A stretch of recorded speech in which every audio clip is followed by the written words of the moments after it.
Yeah, a lot of interesting things to talk about. No, but things to talk about. The African Cup of Nations semi-final, and Rana Joan Twang Semenyo, Liam Rosen, no, but the first game and then you against Arsenal in a game that's a London derby. Arsenal for no. You see, baby, I think that they want to win a trophy. And it's a game any simple crowd, regardless of the things that Liam Rosen said. But Rich, first 1 minute, wherever Antoine Semenyo has been, any baby, any idea why to give him what he's getting. No? I think it's nice and good to talk about it. And then it was a good display. And I'm just going to touch on the things that on one teammates, any Pep Guardiola, any on one case have done since the game ended. Yesterday, one of the first things that came up is the record that he had gone to join in it. And it's Antoine has become the first Manchester City player since Emmanuel Adebayo in 2009 to score in each of his opening 2 games for the club. At Bournemouth, over 21 games, 13 goals and assists. As at Manchester City, 2 games, 3 goals and assists. And it tells you how much of a top player we are. Go na Omanjero. For me, that was even much more of an interesting goal than the first one. How an Ojina goalkeeper Nick Pope and then went ahead of him and flicked with his back foot to get a goal. I think it was a very, very interesting one. But the goal where I stand there, you know, just one goal in told because said, nah, people should just walk through the process of how Antoine Semenyo made that goal happen. Abraham do the wide area, which he came from the blind side of our branch friend Anthony Gordon, because that was the winger that was defending against Antoine. And it is the blind shoulder run. It's a technique that your winger na onye touchline winger or your winger you want to get goals. One of the things that you can add to your game to get that is those blind-sided runs. Usually because around that side, another winger need defender. The fullback are stuck in. Winger now no attack side also be defending. In this case, a branch friend Anthony Gordon. And Antoine stayed on his blind side in the first half, in the first instance of the ball. Then immediately see a ball more across. That is when he was able to accelerate quickly, get in front of him. Because at that point in time, Anthony Gordon, any defender or a winger, he doesn't have the instincts of a defender. But Antoine is in the box and already has the instincts of an attacker or a striker. Got ahead of him with that acceleration, and then he got the very first goal for team friend in Manchester City. And 2 goals Manchester City did win. That result, that decision from VAR was a bizarre decision. Abrante's friend Malik Thiaw and Erling Haaland, they had nothing on the goal. It was a clean goal from Antoine Semenyo. So I don't know why Ava Kokoshe and still decided say the goal should have been chalked off. But congratulations to Union. Many are German Brantino. Oh, yeah.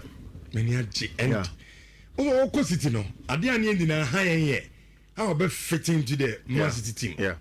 Because there's a Ghanaian. Yeah. The first Ghanaian Okobo under Pep Guardiola. Yeah. And around Tenoko, I'm so actually as in the say. The performance now, the man Bournemouth no. Then you fluke. Oh, it was not. Yeah. You know I'm happy for the man. Yeah. I mean, for Antoine. Still early days yet, but I'm confident that how he has started. No, 2 matches. Yeah. Now, but goal involvement. Yeah. I mean, a number 4. So 3 goal involvement. Right? Yeah. I think that there's a lot more to come. He can be very consistent to see that Bernardo Silva Moka. He has settled in nicely. And Pep Guardiola is excited. And another team, about Jeremy Doku on the left, about Antoine Semenyo on the right. Jeremy Doku free model Ryan Cheki by Antoine Semenyo rather. Eba share right, eba share left. So it tells you that Antoine's ambipedal ability to move on the left, move on the right, is a good attribute for him in a game like that. Congratulations to Union. No, yeah, Bompire said the performance now the Man City Ciano. Between a metaphor to the national team performance. As in Obobo Magan. Anyway, different conversation. Mo pesado. He's doing well right now. The performance, no, it takes a lot for it takes a lot for it for that to metamorphose in Black Stars GC. Mo here to metamorphose. And you mo so na mo bompire bim. Akwana show be a career mo so bompire. Gana for there. And when in social media metamorphose Black Stars metamorphose again. Watching 2 goals. pesa that up to but I gani mukra musu mpo no rika ni mo na musu mpo abro fu me ya bi ezi wa fafo ana ye se empire ni se ne form na wa fo abruchi no nyame ya adom ne yakọ World Cup the same form na wa fo Bournemouth to City no on for the same air form no Black Stars for the same form ma that's what that's what the also be ban no form me ba mo tu sunya mo pe atu de ngeni. I like this picture. Liam Rossonero will go face to face to a very, very difficult manager today. Rare test. Yeah. Say, Ninsemo Kekaya in the last 2 weeks or 1 week, if anybody's supposed to take him serious, then there isn't a bigger match than Arsenal. Means that if you understand what I'm trying to say. Because he said a lot. In fact, even against Arsenal, he said, say, whilst Mikel Arteta has been giving time 6 years to do the things that he wants to do. Sports Air Stadium, and penny for at the atomium, Sir Eka Amo Ediano, as a house of folk Amami Tuadia, and yet Yamiadama on Friday gamer, Amo and the Dream Subsidy Babono, and Yadion Bamokai, Ama Hans and Sweat Messia Kai, I wore a year Legon Sports Stadium ha, and also Samoha, Nina Koba, na Yabedi San Comono, our Jumedi so. In Shawans of 4.5, Young Quay, na H. Medina say, and far and free.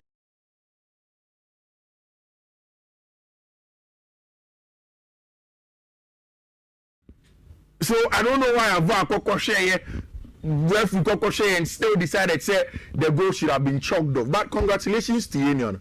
Many a German Brantino. Yeah. Many a G. And oh, Cositino. At the end, in a high year. How about fitting to the Man City team? Yeah. Because there's a Ghanaian. Yeah. The first Ghanaian Okobo under Pep Guardiola. Yeah. And around Tenoko, I'm so actually as in the say the performance now the man Bournemouth no. Then you fluke. Oh, it was not.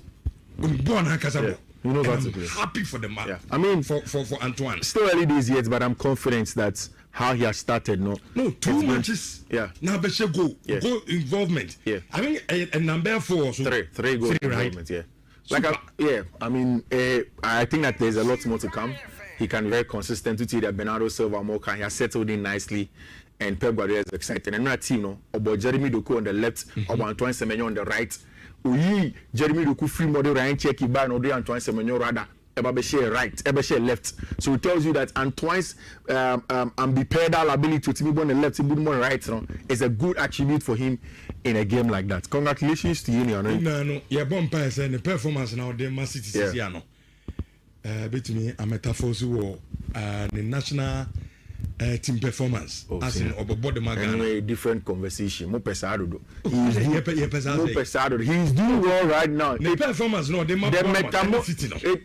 takes a lot for it takes a lot for it for that to metamorphose in Black Stars GC. Mo here to metamorphose. And you mo so na mo bompire bim. Akwana should be a career mo so bompire. Ghana for there. And when you na social media metamorphose Black Stars metamorphose again. Watching 2 goals. Yeah, queen. That up to but I gani mukra musu mpo no rika ni mo na musu mpo abro fu me ya bi ezi wa fafo ana ye se empire ni se ne form na wa fo abruchi no nyame ya adom ne yakọ World Cup the same form na wa fo Bournemouth to City no on for the same air form no Black Stars for the same form ma that's what the also be ban no form me ba mo tu sunya mo pe atu de ngeni. I like this picture. Liam Rossonero will go face to face to a very, very difficult manager today. Rare test. Yeah. Say, Ninsemo Kekaya in the last 2 weeks or 1 week, if anybody's supposed to take him serious, then there isn't a bigger match than Arsenal. Means that if you understand what I'm trying to say. Because he said a lot. In fact, even against Arsenal, he said, say, whilst Mikel Arteta has been giving time 6 years to do the things that he wants to do, he thinks that he has the tools to win now. And if truly, he has watched the talk. Maybe Chelsea will not win the game because they're 2 legs. Maybe Chelsea will not blow Arsenal away, but the performance on the field of play at the very least will give Chelsea fans a little bit of a resemblance of, okay, Akwano, we can begin to lower our guard kakra and say that maybe you'll be close to what which Obi anon pe Maresca sem kra. Ade ba ko no more time Maresca no mu yi how well he was able to prepare for this one of big matches. Chelsea Paris Saint-Germain, Chelsea Barcelona, Chelsea Liverpool, Chelsea Arsenal. It's a big game in a Bankwandia. Maresca has something. So is this something that Liam Rossonero will be able to do? And who listen to all the things that he said? I say, I am a West London boy. I was born down the road from Stamford Bridge in the Wandsworth, so I fully understand the stature of this club. That is Liam Rossonero telling them, say ever Arsenal and Chelsea matches are. Only Chelsea, he's a Manchester United fan, but he was born in London. And yet, Liam Rossonero coming in, see, I say most people in London are actually Manchester United fans. London? Yeah, that's what Liam said. I see. He said, say, Oko Londoner. Most of the London people are actually Manchester United fans. Okay, that was the first time I was hearing. And he mentioned, say, that is why he's also a Manchester United fan. Rich, he needs to show it tonight. But Rich, the team no Chelsea anymore. It's something very, very difficult. And another one, he says Arsenal are good at everything. You manage your 1% to be as a good team to win as many different ways as possible. I don't know who's calling them the set piece FC. I am definitely not saying Arsenal are more than set pieces. In the last few years, which Chelsea and Arsenal, that was Stamford Bridge, 2-2 2023, 1-1 2024, 2025 year trade, another 1-1 went on in there. Now that is the huge thing. Arsenal are going to be without a friend of William Saliba in the game. What we are expecting to see because of the Charlton game at Chelsea boy into Marco Kuriabeba back into the team. I'm expecting say on the left hand side it is going to be Chaloba and Fofana, not Bediashe Fofana. Sanchez in post, Gusto. Because Moises Caicedo any game in the meeting, I expect that he will play a bunch of friend Andre Santos, and for me that can be the little secret that will be able to force Arsenal and for Chelsea to get something out of the game. Because Sewashe Maresca no big game biana or an extra midfielder in regimes Eka Caicedo. Then we will push Enzo Fernandez accompanying him. Then gives Cole Palmer the free role to operate. I think that it's another game where Willian Estevao doesn't start. Pedro Neto on the left, Cole Palmer on the right, and Abentia, your friend Liam Delap, and that is the possible lineup that we are seeing. On Arsenal side, I'm expecting Norgard, Gabriel, Lewis Kelly, White, Eze, Merino, Nwaneri, Martinelli, Jesus, and Abentia friend Noni Madueke at Stamford Bridge. Difficult game. Who is winning? Goodfellow de Messi Dabas here. Goodfellow is saying. I see Chelsea a winning, no doubt. Investment can't say me because I think we've done it on Okobas and out here. So I dreamt 2 or 3 days ago. So then Chelsea had won this game and Enzo Fernandez has scored. Hey, good fee. Make we see this my main who did he die? What did he get? The beer me catch was a COVID. What did he especially the wood yakon than the year? Who didn't you need Diana to go down so down our can or can reduce it? It's like a carry to make out. Enzo Fernandez to score. Oh, Chelsea straight win. Where's Captain to me now? Chairman, mine's got a 10-man a boy. Oh, and no, I'm Tiago. I see Liam Rossonero science student party. Osaje Kiki. Oh, Bela, the way Stamford Bridge. Book now. What's a brother? And any argument, I think it's a difficult game to predict. I would rather want to watch the game, not too much of prediction. Say, maybe my bet quotes in my boss and most of the quotes I'm a picky for Saga game either on over 1.5 or under 3.5 or under 4.5. Not necessarily go for No. It's just based on that because I think that's going to be a little bit tricky. It's Carrick Abba. Yeah. I think I've said a lot of things, my two piece about Carrick and Manchester United a lot. He did well at Middlesbrough. He has shown that he's a good manager. United need an interim. I'm expecting to see at least he'll be able to stable the ship. And the fact that United don't need Carrick for the long term is good. Steve Holland is going to be his assistant. Gary Southgate as assistant. Former Chelsea assistant. And Robert's not bench for him. I think that's also very good in terms of the backroom staff. And then Nyoka said, I know what it takes to succeed here.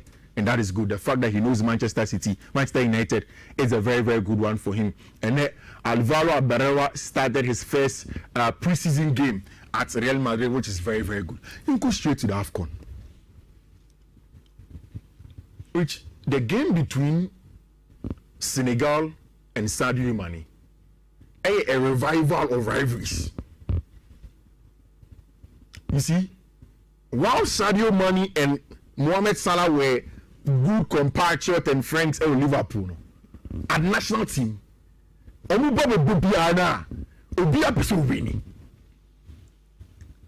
yes, maybe in the context of the English Premier League, Mohamed Salah is the top of the top. Money will allow that to him. But when it comes to the African terrain, money will feel like this is my home. My son in 2021 at Japan. In the last 2 times that we've met in the knockout stages, I've beaten them and we've won the African Cup of Nations. So we want to win it again. And for me, that is where the whole conversation stems from. How Sadio Mane sees this game and how our friend Mohamed Salah also sees it. Then in the evening, it is whether or not Nigeria will be able to defeat another home side, be very resolute, and then get a job done against the Moroccans. Very, very, very difficult game to look across all places. In the African Cup of Nations, Brahim Diaz, a friend of Victor Osimhen, Mohamed Salah are leading the goal king chart. Osimhen 4 goals, Brahim Diaz 5, Mohamed Salah 4 in the game. And the Senegalese will start. And with the Grand Stade de Tangier, that is going to be the very first game against the Egyptians. And I like the pre-match press conferences that went on, especially the one for the Egyptians and then the Senegalese. No, which I've heard a lot of people say when it comes to pure and proper football in the AFCON, Nigeria only play better than the Senegalese. I mean, I disagree, Kakra. I think the Senegalese are better. Only a more improved side. Only defensively very resolute. And when it comes to the attacking third of the game, they are top. The game will come down to the middle of the park. And that is why I think I bet your friend Pap Gay from Villarreal, the difference maker. When he plays Eliban in Diaye on the right, and that means Ismail Sabet and have Pap Gay leading the midfield now. It's a good one. Of course, Khalid Koulibaly at the back and Edouard Mendy. That experience with Sadio Mane, which Senegal will go through. Whilst on the Nigerian side, I think the Nigeria for almost will upset the Moroccans tonight. In fact, I think that Nigeria will win this AFCON. I have a strong conviction say Nigeria for be winning AFCON and it starts as I'm assuming the same thing. Yeah, I think the Nigeria for be winning AFCON. Me sure my first game. Yeah. I was like, Nigerians no person just say look. Yeah. The last time I confined it. Yeah. Exactly. This is our time. And they've come of age. Yeah. The Nigerians have come of age. And this team has played together for a very long time. You see, people forget in the first 30 minutes of the last final, Nigeria and Ivory Coast ball Abidjan, they were the dominant side. Until the fans and of course Ahmad Diallo free bench like all of these things happen, the Nigerians began to drop their shoulder. So it's a team that will know how to play against the Moroccans. And Moroccan for now are going 50 years without an AFCON trophy. In fact, the last time they were here was in 2004 or so. So for them also, it's a big deal for them. But again, that thing. Very tough. Against Tanzania, yeah. Against Algeria, the same thing. Yeah. But I think against Morocco, very tough. Very, very tough. Even for the Moroccans, match. And passing me Eric Shell on a pre-match press conference. Shell say, the boys not break. And I think it's a mind game. It's on team pressing Morocco for an aggressive. into actually sort of telling Morocco for one say yeah game plan the game because if you watch Morocco versus Cameroon, it was a very aggressive game. Morocco for the press so Nigeria would want to also reserve a game plan, playing different way, find ways to press because Sana Morocco for the ball, which for me I don't know how it's going to happen. But I think two West Africans or mobile final. Yeah, I think so. Senegal, Nigeria. Yeah, West African bias from quarter final and sure they are, but I think that is what you are going to get. Nigeria, Egypt. It is the final. Oh, Egypt for no minimum half corner ball. Which not against the recent Senegalese. I know. Only half corner. It's an experienced Senegalese side. I'm gonna take your chances. That's all. A moment, they pounce. Not against one of the best defenses in the AFCON this season. The Kalou Koulibaly's at the back. I think there's a good one. Mamifa and the match is not boss, so the coach should be there. And now, Rich, we need your coach, And like I've always been saying, congratulations to Bia. Today is a big chance it will be DB. And that match is not on even in Spain, England, Germany. A lot of good games. Coach started free 18 or 20 or near the identity foul pen or paper. Not sure coach na kokucha very important. First one a BW2322. Sorry, BW322 FA23A. Second one a BW322 FF351. Third one a BW3200 C23. Fourth one a BW323 02 ACA and a fifth one a BW 32. Omo a lot of omo country players, big clubs no more performing. Is that how they feel anytime they watch their national team players? And they wait me a can. I watch Semenyo now, especially when they keep saying, "Oh, Ghanaian." Let me tell me say yes, that is one of our own. And I am in the say, they are now all year born motor, not recognizing. He needed a bigger platform. He has gotten that bigger platform and he's still delivering. And in the dinner, na yeba, na yebo. Mekano po me share prep interview bina media man ebusa say onim se Semenyo sign nche on shut down for an training and no more bebre. So in this short time I didn't win na bant na 15 to team no pop answer and say oh so we a winger and oba yes he didn't ball right back he didn't ball as a winger, so he knows what to do as a winger. You no man getting keke any videos, any pictures be and they are showing how we go about your things and the guy setting in very very well and also step by step. Or did you say even there will be more coming out of Abrantia, your friend Antoine Semenyo? Rich, it is not easy to make a move to a bigger club. The pressure, the back, and it's no man. And to play only 2 games, score 3 and give 1 assist, and win both games in the man of the match. And this game happened at the St. James Park. The intensity, atmosphere, any day. Because at the time, small club. But what about St. James against Newcastle?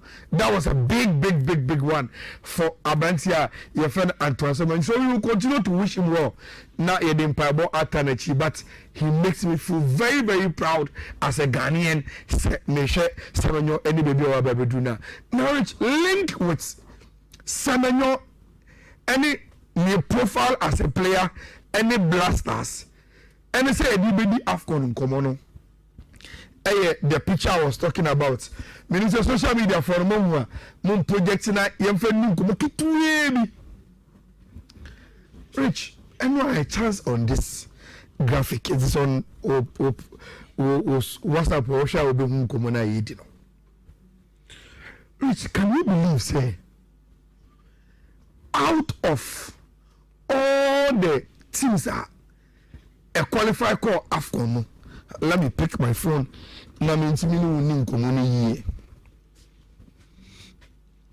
Rich, out of all the teams they call AFCON, only 4 countries and all players are register for the AFCON.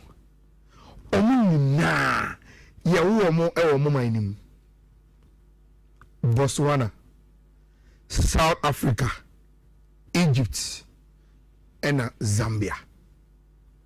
Omo pena players omo de call AFCON na they were born e wo mu krom. Rich. Omo makani na. There are some of the players who were born outside the country that they were representing. Comoros, 96%. Reach 96% of players are Omusia Kaima Comoros national team at this AFCON were born outside the country. DR Congo 79%, Equatorial Guinea 68%, Algeria 57%, Morocco 43%, Tunisia 43%, Senegal 43%, Cameroon 36%, Mali 29%, Angola 29%, Gabon 29%, Ivory Coast 25%, Nigeria 18%, Benin 18%, Zimbabwe 14%, Uganda 14%, Mozambique 14%, Tanzania 7%, Burkina Faso 7%, and Sudan 2%. Now, Rich, what does it say? And what, and as I graphically communicated to you, say,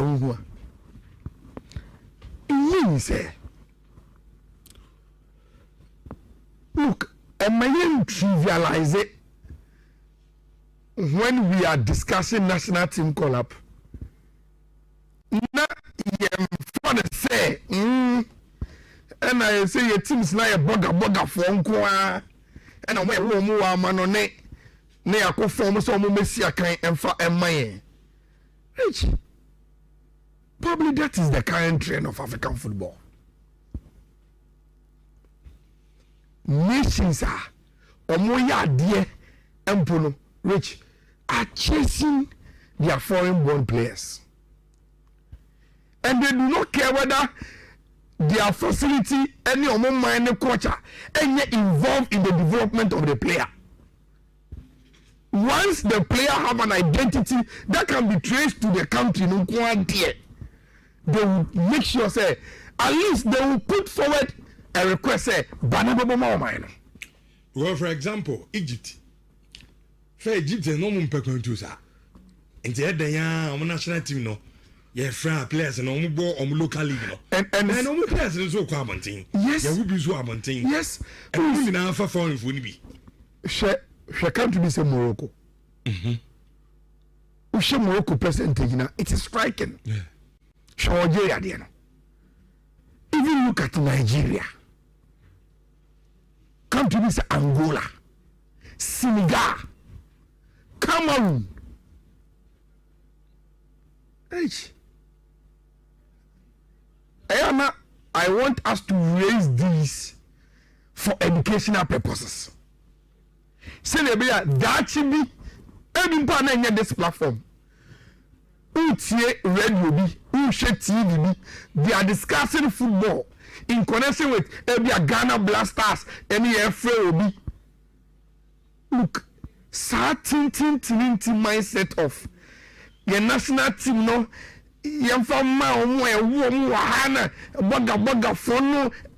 Probably it means you are not so conversant with the trend. Nigeria for no can be the Refi Daniel papa.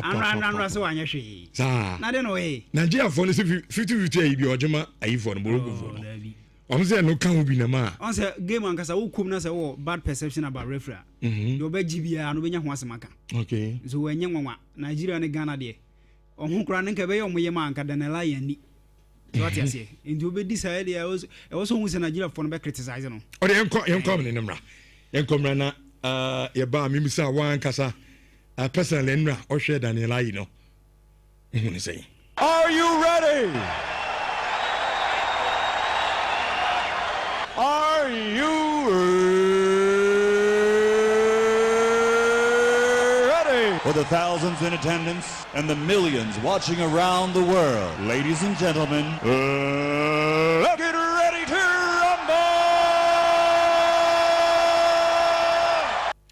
Okay, nti ebrana so ye kwam no ne na ya the stories amatifo nyina e show no so live on Nhyira 104.5 FM na mame fa to monim say and now no pay live YouTube eti uba YouTuber Nhyira TV uba na wa subscribe ya channel fe waja comment e wase na ya kan dem e show no so na mame fa to monim say uko Europa your matches pia e koso na de tie ne say e was Serie A num ando ye team from Napoli wom atena fi omone Parma e bo goals draw obi entima fa ball Antonio Cottenham and which Andra Inter atena fi wom hye ba ko e ma lecture team no wom entimante e abnate Francisco Pio Esposito and I said only go anima team je from say Inter Milan and which the tense uko Germany Andra Bundesliga games e ba so no Wolfsburg atena fi 2 Emma St. Pauli at Kanibako and which TSG Hoffenheim Andra omotena fi 5 Emma team from Borussia Mönchengladbach womote e Kanibako and which the tense FC Cologne wom atena fi El Ren Energy Stadion wom alusu 3-1 anima away side je from say Bayern Munchen e abnate first Serge Gnabry afe Kim Min-jae and afe Leonard Carr and say 3 goals anima teama je from say Bayern Munchen afe RB Leipzig atafie wom ese 2 Emma Freiburg wom entimante elsewhere ewo England je tense EFL Cup semi-final 1 game eba so na je tense Andra Chelsea team no wom atafie ewo Stamford Bridge wom alisu 3-2 anima siwa je from say Arsenal na ye say game na say anchakura e 7th minute and Ben White ese first goal anima away side je from say Arsenal and which Victor Joy Carres at the second goal ever so after Alejandro Garnacho every bench ever take Kanibako and my team from say Chelsea and which Martin Zubimendi at the third goal ever so and Sana Yebe game no Alejandro Garnacho ever second goal at my team je from say Chelsea at the Andra Chelsea team no whom at team fi eluso 3-2 and my team from say Arsenal and now pay any won sepina and my team for na el show so and which the tense Andra Copa del Rey round of 16 it was playing matches ever so now surprisingly when him say Andra team from say Albacete whom at team fi say 3 Emma Real Madrid whom at Kanu mienu na first game anima manager je France Avalo Abelua Coca wakolu su game no Andra I have not tell France Franco Mastantuano when Gonzalo Garcia omo and your 2 consolation goal and my team from Real Madrid na Deportivo Alaves Andra omo team fi say mienu Emma Rayo Vallecano entimante and a Ferrebetis team no woman so a team mienu El Chetim no ati e kanu bako na mame fatu am sinyame aduma and the matches are ever so Europe no uko Serie A no Hellas Verona 5:30 p.m. wom any Bologna and ebo and what you come ebe team about 7:45 p.m. wom bo AC Milan after uko Germany Augsburg ebe TFL WWK Arena, Women Union Berlin enable at 7:30 p.m. Now for Copa del Rey round of 16 and the matches Ebaso, now Burgos CF at Murphy, Women Valencia able 8 o'clock p.m. Now for Racing Santander, Women so at Murphy the same time 8 o'clock p.m. Omni Barca and able Nano Pino, Yerewu Sepina Emma Tilfoina El Show so now my manager, your friend Avalo Abelua Coca, many can't catch us Andra and an over first game as manager. And Matima, you're from Real Madrid. Now, a call game, no one say, Germany second say, Avalo Abelua Coca, Abe second manager. Now, just a second manager in Real Madrid history. Now, just the last 10 managers are Tima, you're from Real Madrid Omafano, Sababeneti, the last 10 managers are Madrid Afan, Odi Avalo Abelua Coca, Ekanwa, Emu Pe and a first game. Wom Elusuye. Now, manager Olusu the first game, William Lopatego, Obeka 2018. August 15th, Wolusu 4-2 Edema Atletico Madrid, and after under Avalo Abelua Coca, Wolusu Elusu 3-2 Edema team from se Albacete. Na amwa semne se unim se Albacete team no uko second division anase La Liga Bia eho enomo na omore ohwe omo table na omo da 17th woman last 5 games omobo woman enwe ni bi ni nyina mu no andra a wom awini 3-2 editia team a she from say Real Madrid na unim say abasete team no wom nyina omo players no ka obi abum na okeka omo market value eboma 14.2 million euros Madrid 1.3 billion euros ni hina mu no the tense Madrid team alusu e de ma team from say abasete every Copa del Rey ma hardly ye penano peno jerewu sempina emetifo nyina show no so na okọ Real Madrid and no pay de me say kan ane say manifo ni empanifo ni gidie pan say omo an di coach Jafane say avalo abelua ebaye nimum sesei ana made resource ebe kodia ene empanifo ni gidie pan say omo pam avalo abelua bibia ensiye esan say omo ana de ebaye na made fo ni gidie pan say Copa del Rey na wom afum devastating na chese heart breaking etia komapa made fo ni gidie pan say afi we de na ana so we de La Liga esiko de Champions League esiko en ka trophy ba ko likely team from Real Madrid ebetima je Copa del Rey eti omuntiase die team hadi team no from Copa del Rey ti sesia na Madrid emone bone be kodia ene de me second say yesema de mpanifo no egidie pass avalo abelua gometima jana kwana omo de experience manager ade aba na omo se omo next game against Levante womo hwe avalo abelua se performance antima chanyia ene ometima pam no se omo bo Levante wi Madrid ebo UEFA Champions League game ofie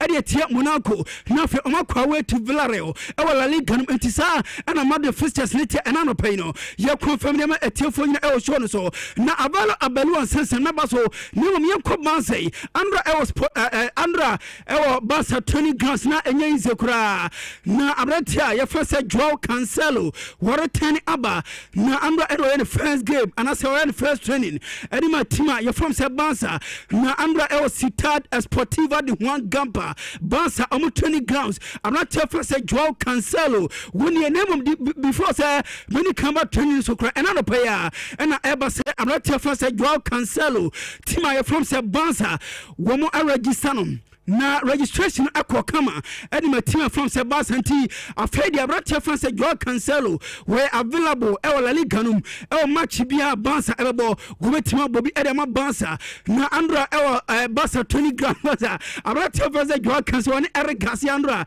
edu baby na say nutmeg eni namu ye kan sulia unia jiba gobi entime nje wa chese bono woni bopa eno e abrantia je from say Joao Cancelo na the tense ene team Barca ene omo bono ye from Racing Santander wonim se okọ second division a wom ene di kan e wo table no so e chese bon omo ni bopa eti de meme se kan se manager je from say Hans Flick agidie pa se match we wotin ko ni bibiara sa na ye se okọ to se oyanko abagi se sha na em se e wo se wo bagi ne crowd tunes wonim se se wotwen o se se akọ tunes wonim ko se wo de tu ensuonim na obagi se no so eno so anhye bi na de meme se kan se ene e strong squad and a manager from Hans Flick at the Fesi Racing Santander the tense Juan Garcia se bibia sesa and one better go post and Emma Barca and watch other Garcia Ronald Araujo after say a moment in Lifuno and what a 10 bibia sesa Ronald Araujo about starting Emma Barca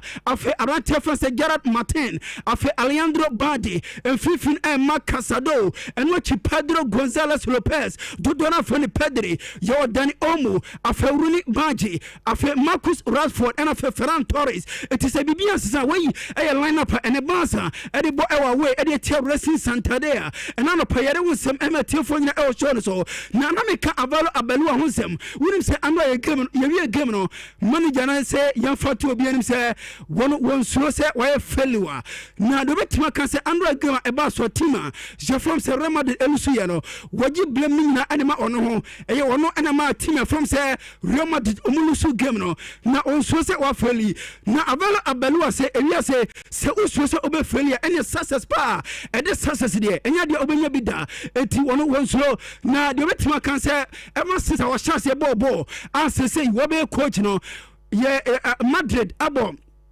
tournament omo frima na eya e de chen under Copa del Rey team a je from se Real Madrid efrim no eti wagidi e pass o se Madrid efrim de nemom bibia nsi Madrid season and so alive and no manager fan se Abelwa Coca and the sansem no tu jade and no pay no jere won sem emetie fo nyina e show no so na yanko Tottenham Hotspur say e sansa make us Spurs team no wom anya to former Chelsea wom player na okosi na kan and ma Atletico Madrid the fan se Conor Gallagher a 35 million pounds and a Tottenham Hotspur won at the ato Conor Gallagher na andra and official unveiling eba so ema team a from say Tottenham Hotspur omo unveiling around here fan se Conor Gallagher na Conor Gallagher akasa was say ye for to obi anim say wono wagidi e pass na Spurs for no pen no eno ti eno mo ye do betumi bia say omo de ne beba na ade ba komitima ka ade che Tottenham Hotspur womo fans ne say omo da na koma so yie pa woban obaya adwumaden ade ma team from say Tottenham Hotspur eno aye Conor Gallagher and the Samson Atuja Toni Kroos a former man and as a former Real Madrid omo player na Toni Kroos say woba Europe team womo bo attractive football a team from say Barca the Barca esibo mbo no Europe team bi anwa obetimi and Barca abosa style of play no nemum Barca take more risk enti say ada Barca abrante first Pedri and what Lami Yamal and Rafinha wom enyo mu de no any team omo Europe bia no ebetima she Barca ayoma film e wa UEFA Champions League na Toni Kroos say one day asemu wa Canada da since last season say Barca team da way wom entimi ni Champions League ama ni ye na de tie okasa say one Barca ebo UEFA Champions League first half Barca entima show second half yabo be say anasi ebo be say 46 minutes e ko be say 70 minutes still Barca entimi show edu na Barca team omayemre na answer Barca no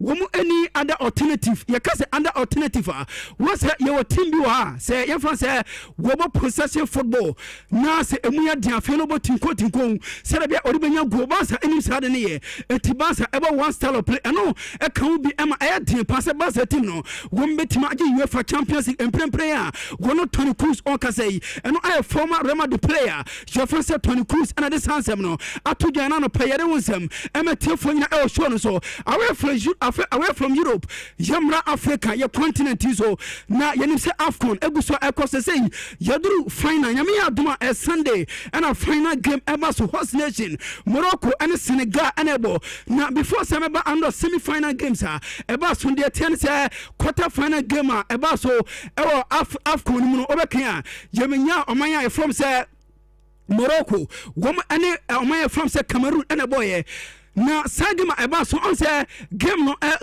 cross no Cameroon omo football federation president Samuel Eto'o na presidential box timer na Samuel Eto'o to na one car president Mr. Patrice Mutsepe and na to anwachi under dignities na omo nyina to nemum Samuel Eto'o and so maybe dia na wachim say Rafa odi game ni pese osisi womaya ya fra homo say Cameroon eti one tias yinya no na wanye de ope ema one for enforce empanifo to no Samuel Eto'o eye de ope na de me say kan say CAF omo discipline committee gomo ko asetena na asetena ekos no de me say kan say verdict omo de aba gomo say opinion first Samuel Eto'o gomo man 4 matches suspension na just the next 4 games Omaya from say Cameroon ebono ka anase Samuel Eto'o wono ana Cameroon omo football federation president want me enco stadium e mani ye enwachi omo fine no $20,000 women tia afama CAF eno suspension akọ de ama Cameroon omo football federation president Samuel Eto'o enano pay no jere wo sem emetie fo nyina e show no so na mama Fatima no say Andra African Cup of Nations semi final games e ba so de tesa Senegal man no Asebako Emma Egypt, Womo Antimante, Sadio Mane, and said only go, and Mother Talanga Lion go Senegal, Egypt man Antimante, a separating 2 sides now, and I'm a player with them, Emma Tilfonia El Shonoso, and which is second game at Barcelona, Yabenya Omaya from Nigeria, Wom any Morocco, Ebo Gola draw, 90 minutes, Obia Anshebi, game at travel echo penalties, Wobia Anshebi, Nemum on penalty shootout, and now Omayam, Jafrom say Morocco. Woman winning 4-2 on penalties.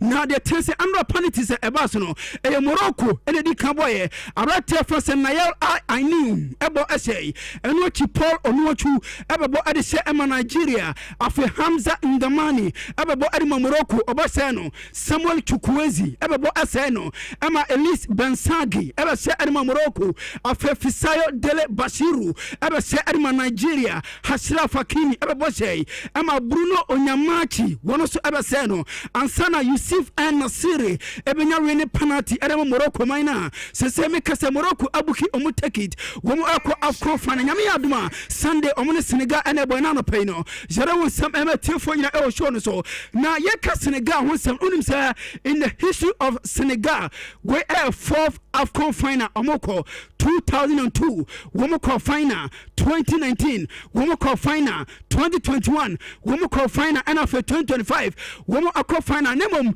3 previous finals are omay from Senegal akono de tense omaje ba akopẹ 2021 and omo omay from Egypt edije AFCON edisi omo na so na no pay ye confirm dem tiefo nya e show no so na Andra on se semi final games e ba so no one game per and by Andra and abra tiefo se Sadio Mane was 120th goal AFCON ye boy na Richard the men say can say ever since AFCON started here we AFCON yabo goals abapa 120 2024 edition na mame fonto say on say tournament ne ba so no yenya 119 goals this time around 120 abrante for Sadio Mane one and 120 goal no AFCON me na no pay de wonsem tifonya show no so na your program no post match interview and Sadio Mane record just say we and the last AFCON wobo na do betima ka and say obi a wo Dakar Senegal waka ade Chelsea adie bia e wasa Senegal man no gomu ye anasa Senegal players no gomu ye na omode cup no eba Dakar bia no gomu be nemum do betima ka ade Chelsea bia say we and the last AFCON wobo eno Sadio Mane and the sansem atuja na ye ka Sadio Mane won sansem no de me say kan say Sadio Mane was an AFCON ase anase ne AFCON debut when you 2017 our Gabon and abrate for Sadio Mane was as about AFCON now ever since Sadio Mane as about AFCON player be annual our more goal contribution at the time abrate for Sadio Mane 20 goals involvement 11 goals 9 assists not just Sadio Mane there about AFCON abono and when bopa na no pay yere won sapina ever tiefo nyina show no so na Mohamed when say I'm not giving up Mohamed Salah eboni when you touch ba kokra our Senegal penalty box and 1 year pa you say ebisi da say abrantia shefran say Mohamed Salah akọ AFCON na wabo minute be 45 plus na when you one touch kokra our opponent woman penalty box when first time ebisi e am abratia for say Mohamed Salah and I no pay yere wonsem tiefo nya show no so na before say Mohamed Salah ebo AFCON game e dey ma omoye from say Egypt no na Egypt man no womaje AFCON makoma 7 Mohamed Salah ebaye wabo AFCON 5 wonye ba kokora 2017 wako final wantimanje 2019 one of 16 and of film 2021 wako final wantimanje 2023 one of 16 wo film and after 2025 semi final Mohamed Salah afunti enoma hajuni pa and ma Egypt omo captain na je France Mohamed Salah na no pay yara won sapina ebe tiefo nyina e show no so Nigeria eko AFCON na omusia host nation ayana pa especially say a knockout runner when said the meme say cancer since 1990 womaya you from say Nigeria womasia host nation AFCON makomako 11 na 11 no woma wene anase oma wene trepe woma draw 3 ena omalusu emakomako 5 it is Nigeria akọ AFCON na omusia host nation and likely say Nigeria man ebe film na omakofie na de me say kasinyame adoma Saturday and a third place game eba so na 4 o'clock PM Egypt woman in Nigeria and ebe na funyame adoma Sunday the tense final game abaso na Senegal ebo Morocco 7 o'clock PM Sunday and a side game abaso na no pay no jere update emetio for you show no so and our Stamford Bridge team from say Arsenal abeya adwuma we must Chelsea 3-2 Chelsea team antimante na Mikel Arteta abeya first manager in the history of team from say Arsenal the 8 consecutive game our way edit Chelsea one lose be warren 4 Wadro 4 one subi na Chelsea Mikel Arteta de what me Chelsea pa no wonder say under Mikel Arteta any Arsenal team no when be say Chelsea e come yansa wo mate e kan mu mienu anano pai yere wo say pina e matie fo nyina e o show no so Liam Rossinia Chelsea one head coach na manager na alusuni game the first home game any Chelsea na the me say can say the last 7 managers any Chelsea one first game out Stamford Bridge will be a NBB. Woman drop 5, woman lose 2. The last manager, the first game out Stamford Bridge, woman here a Mauricio Sarri, August 2018, and on the first game out here, one every year is just managers in there. Woman body on the first game out here, and more deep and on a pano. Share with some MT for your show so.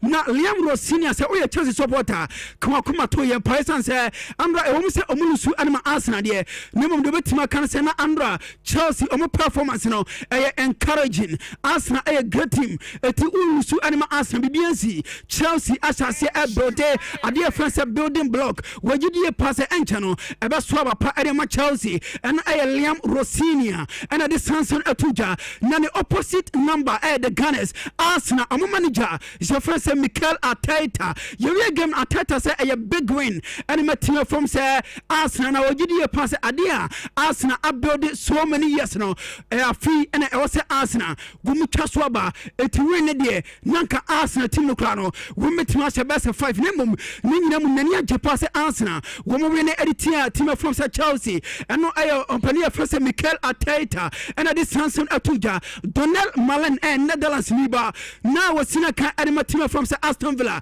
and I'm a pay Uko Roma, the minister can say Donald Malen Akodu, Gokani Medicas, Adama AS Roma, we have signed a contract Nafe, official communicate Abba. Say AS Roma afa Aston Villa Woma Blantina France Donald Malena Mire we say Pina Emetia for na El Chono so na Avalo Abelua Coca they said Obofonde na Mwapa so akwa ho semaba na Andra e poor game Oba Blantia Jefferson Vinicius Junior abaso was Vinicius Junior abeka chen say wono bo bia what the neighbor babo say and now bo na de chi na opese wono Abrante for Vinicius Junior woba obo no na just say obeteki many risk edema team she from say Real Madrid eti oba Abrante for Vinicius Junior baso and no I avalo abelua and at this handsome atu jana no pay jere we say pina emete for nya el chono so Lucas Paqueta West Ham United omo player na the me say can say Paqueta au kache West Ham for say omunya na onko Brazil na onko ka informa Flamengo once Flamengo for Abba say omo Lucas Paqueta e make say crown enkomodie eguso across name yes officially Lucas Paqueta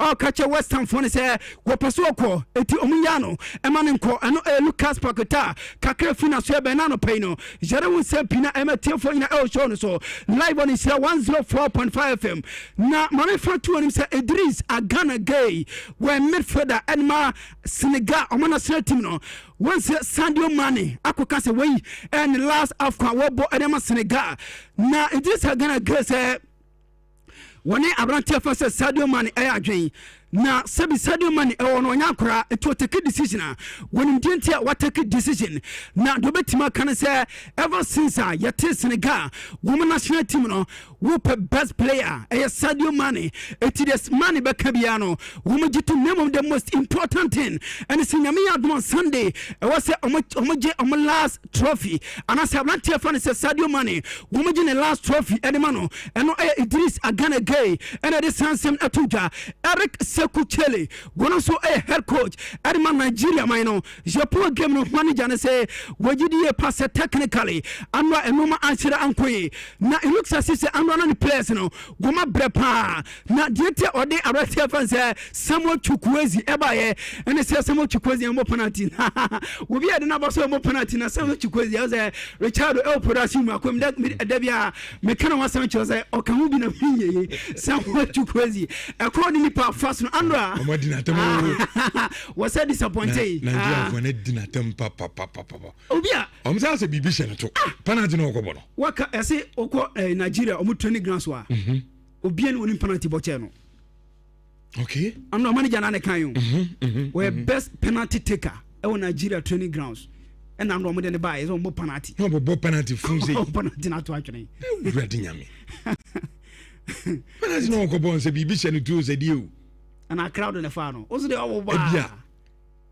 Oh, but they normal. Bobo Villarreal, Ceramica, Ako Santiago Benebaco Campanu. And found. Okubo similar cracker. We penalty. Penalty the bibi abiti but I think one more ye. What we saw is na maybe.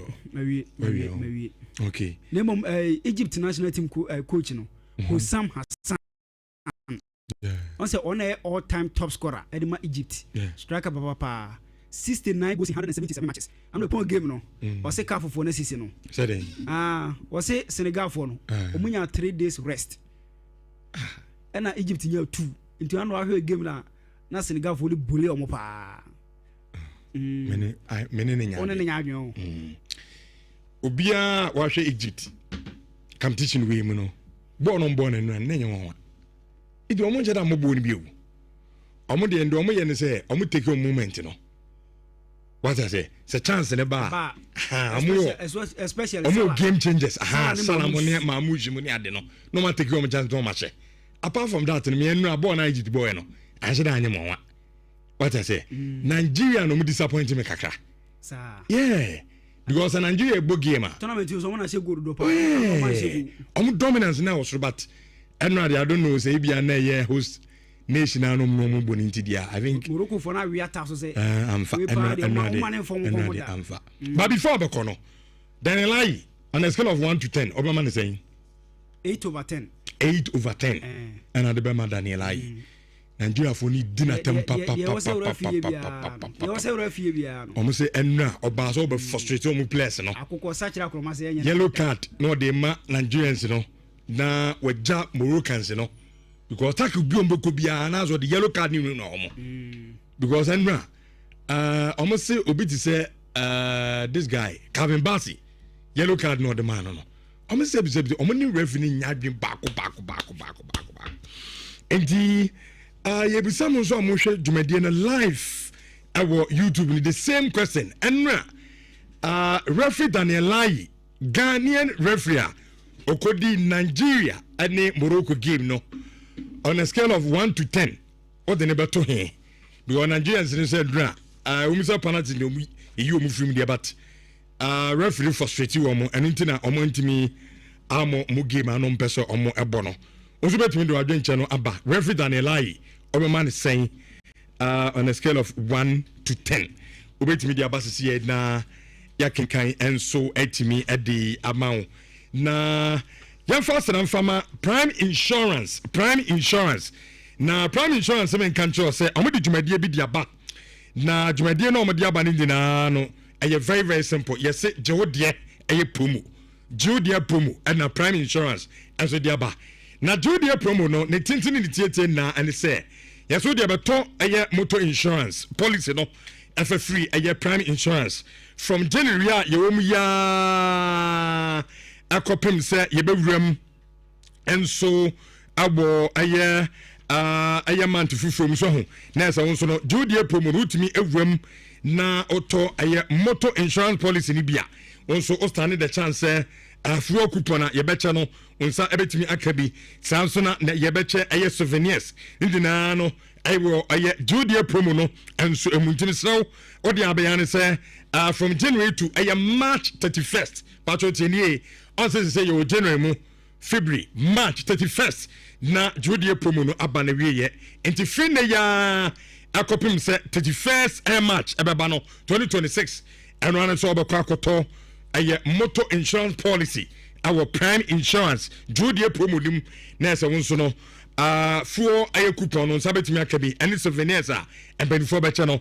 nsa enso betimi akabi mpacho opie kira kwan a ye wo eye Kumasi ya ground floor City Star building ni ma our air stadium ye branch no baako eno no amokom so no ayade eye agency offices no so no unso urama unsa ebetumi akan na the various DVL office bia obewuram bia so no ose open prime insurance na waye ye motor insurance policy ni bi na bibia no aye kama ade amount open kyeremu bi eche we a na wafre number 0501 447068 0501 447068 na onso efa eto insurance policy ni bi na bibia nya kama emfa emama yenko Franco Trading Enterprise na yenkoto yen phones na from Samsung Nokia phone na upebi ato me patcho iPhone ha bebe e na upebi akuta Franco Trading Enterprise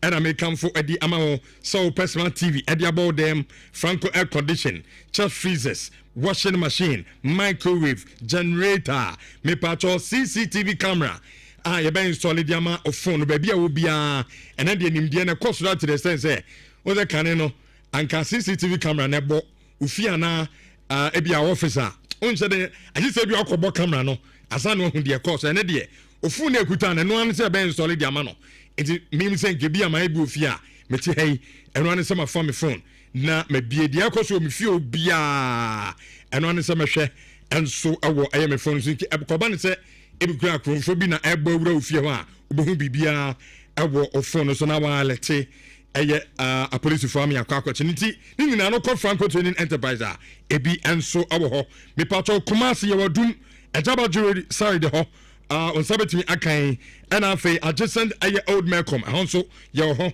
opposite Kofo Clinic on sabetimi akan and the new KJT ho na no okwa also per Franco Trading Enterprise ana Saudi friend our man so 0245 316969 Manko amwa automobile na oye car dealer ana se oye car owner ana wutie me na no pay o car no e ba Ghana me fan se be 10 years ni as a Ghana so de awia no bopa na awia no e ba wonse ama o car no kala no na e fedi so na e hye e ba sa na ma car no ne fakra e ko so me pacho o sa problem na fabra amwa automobile hodi o ba yibe sisi car na kama yiwia ne de akoshe ovinim na na no on se me yi ovino Mr. Bessin in the Amphos and Mrs. Richardo.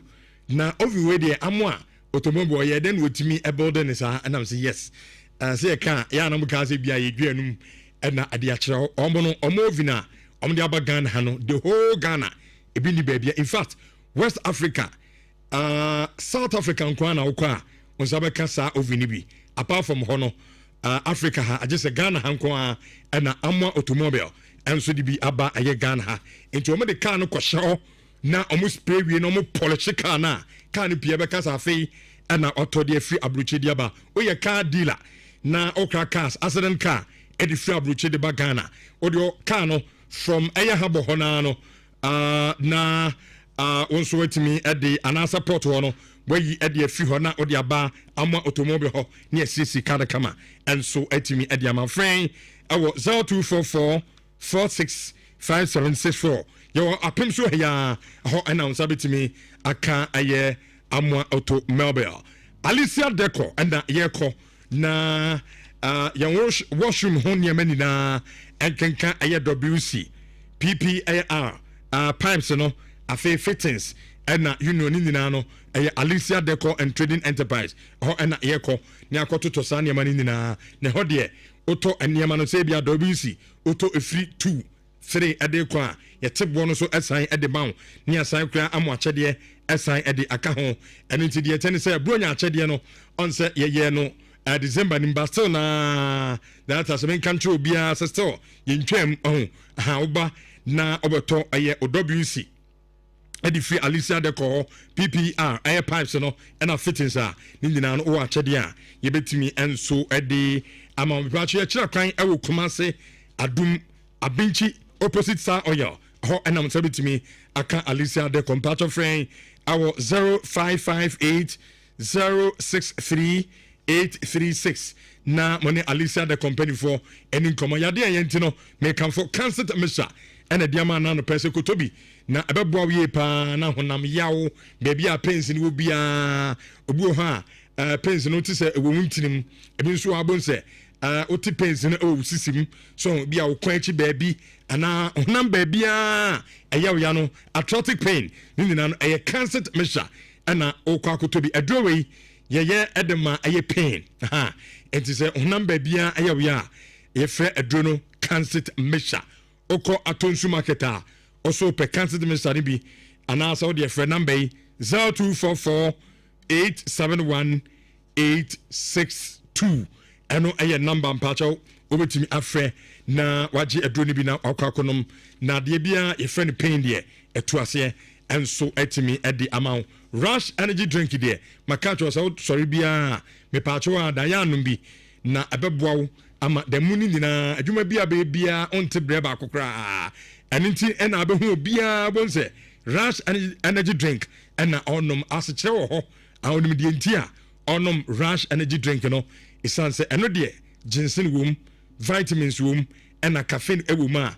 ɛbɛboa wo na ɛno nso ɛtumi ɛnya wo ama ahoɔden soronko nti wobɛstay active na asan energize wo kama ama nso no adwuma biara ɔbɔ no kama paa ɛnso ɛde ama wo ho tap send ɛyɛ app a yɛde sɛne sika na ɛno yɛ wo aburukyire na ebia wopɛ sɛ wode sika free baabi a wɔ no ɛde ba Ghana ɛno ɛna wo download di tap send app no ɛwɔ phone no so sɛ ɔwɔ African country bi US Canada UK Italy France Belgium Germany Portugal Spain ɛne kuro bi a wɔ amanene no mepatwɔ osika no biara odi free aba Ghana no you see tap send nti wobɛ download the app no ɛwɔ o phone no so na o promo code no nso na anytime biara bɛsɛne sika no aya you see Nhyira FM na yɛnsan kora ɛnkyɛwadeɛ $10 £5 ana ɛyɛ €5 ni na no ɛyɛ ade a yɛbɛtumi ɛnso ɛde akyɛwɔ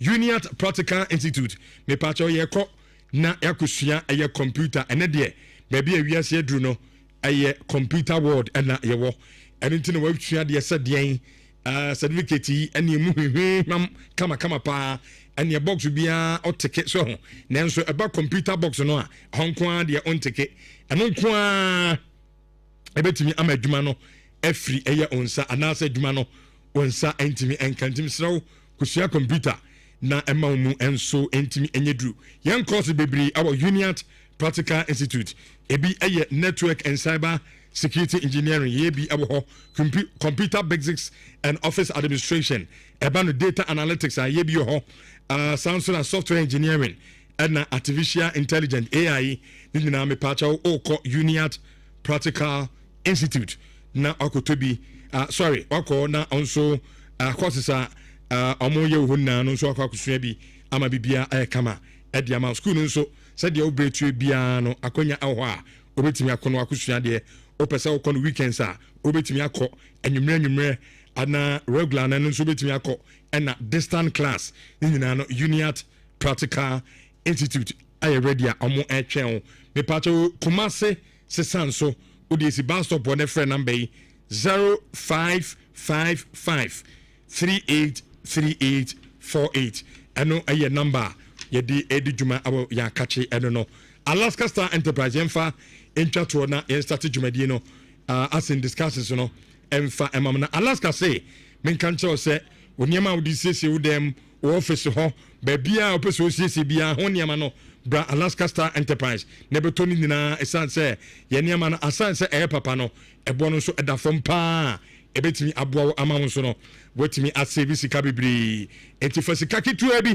ɛhyɛ obotom fabra Alaska Star Enterprise bɛtɔ nneɛma bebree ɛkɔsiesie wo office hɔ anaasɛ ofie hɔ marble sheet blank curtain anaa material curtains ne nyinaa ɛwɔ bi ɛwɔ hɔ aroma diffuser mepatwɔ bedspread ɛna wopɛ bi de akɔsɛ wo mpa so ring light bedside lamps sofa cover carpet artificial ɛyɛ ones ne nyinaa ɛbi ɛwɔ hɔ ɛna afei decorative watches and flowers ne nyinaa ɔkɔ Alaska Star Enterprise a ɔse Richard sɛ memra na mma me nneɛma bi ɛmfa nkɔsiesie medɛm yɛn nso yɛwɔ Kumase ha yaa adum mepatwɔ Boss FM hɔ naa no wodeɛ ɔsɛ wopɛ Mrs. Anoche Plaza anim saa nso na nkranfoɔ mo nkɔ ayɛ tudu opposite MTTD office no ana Ecobank hɔ naa no wo nsa bɛka Alaska Star Enterprise 0256 330075 ɔmo ɛne pii ka ho ɛna ɔma sɔ yɛ asena a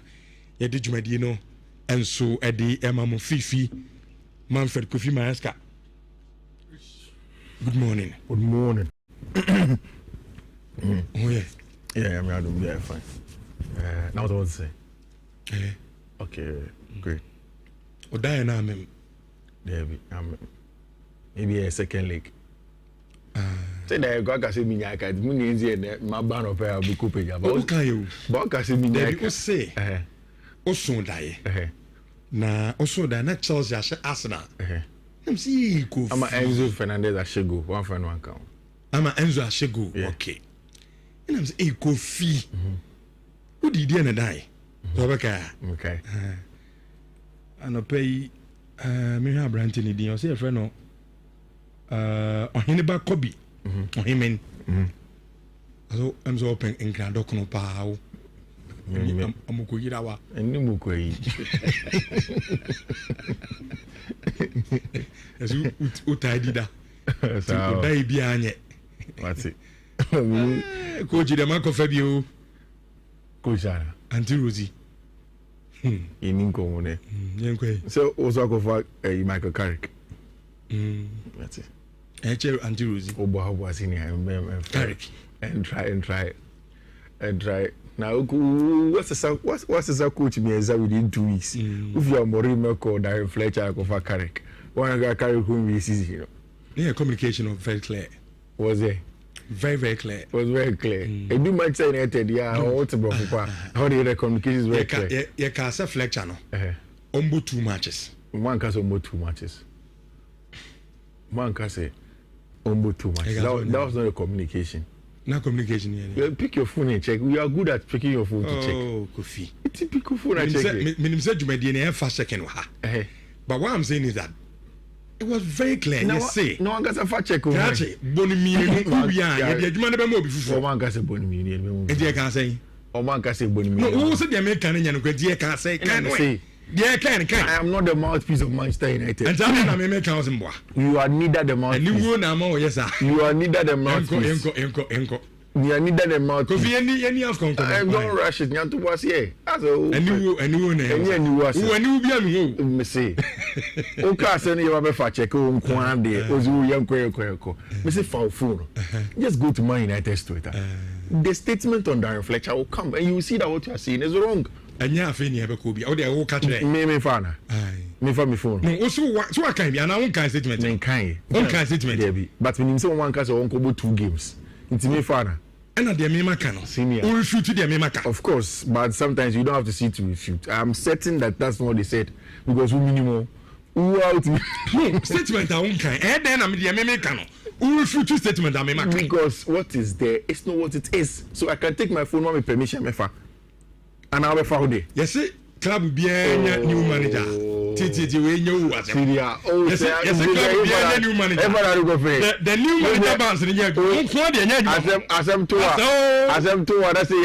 As a man. When he's what's a page always. Una what they did. Until Rosie, for food. For food. Be no Amefa. For food. I say it will be okay. Yeah, to be far from Alex Ferguson. You are refuting it. What are you saying? Over for why? Me Alex Ferguson. Now Alex Ferguson no this is what take out as we judgment nyanye. Over for this is Papa Penama. Alex Ferguson this is nyanye. Mo lege nse mo pamuni fi club. Until Rosie. Mo lege nse mo pamuni fi club. Obian ka se empam no. Obian no se empam. You know that Nhyira bet na say they shouldn't take his conversation they should move the club away from Alex Ferguson. I don't just say empam. Oh, senior. He has a role to play to an extent. It may not be official. And then the output of the legend. Because of the why you the club, no. You say input. The reason why he is there doesn't matter. I'm saying that. Nipa no told no ye legend. Say the club needs to move on beyond say Alex.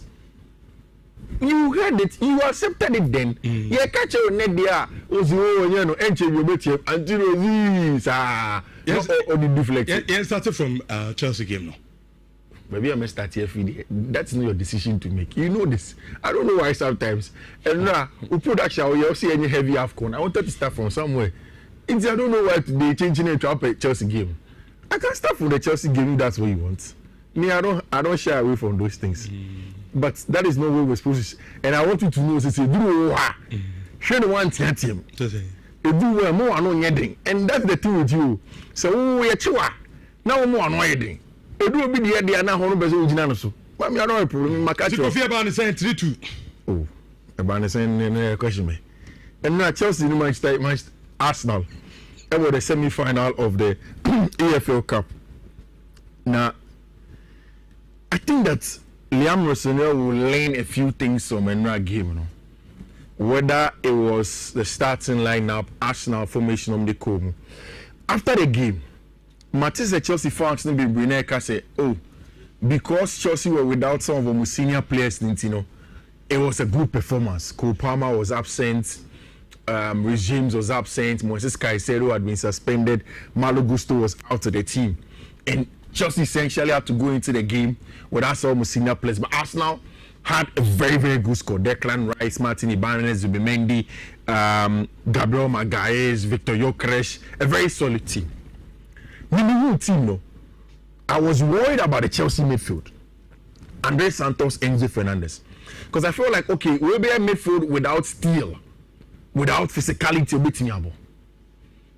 And to be very honest with you, when the game started, I had one good thing and one bad thing. I think say midfielder na me worried about say okay, say na Chelsea bebono.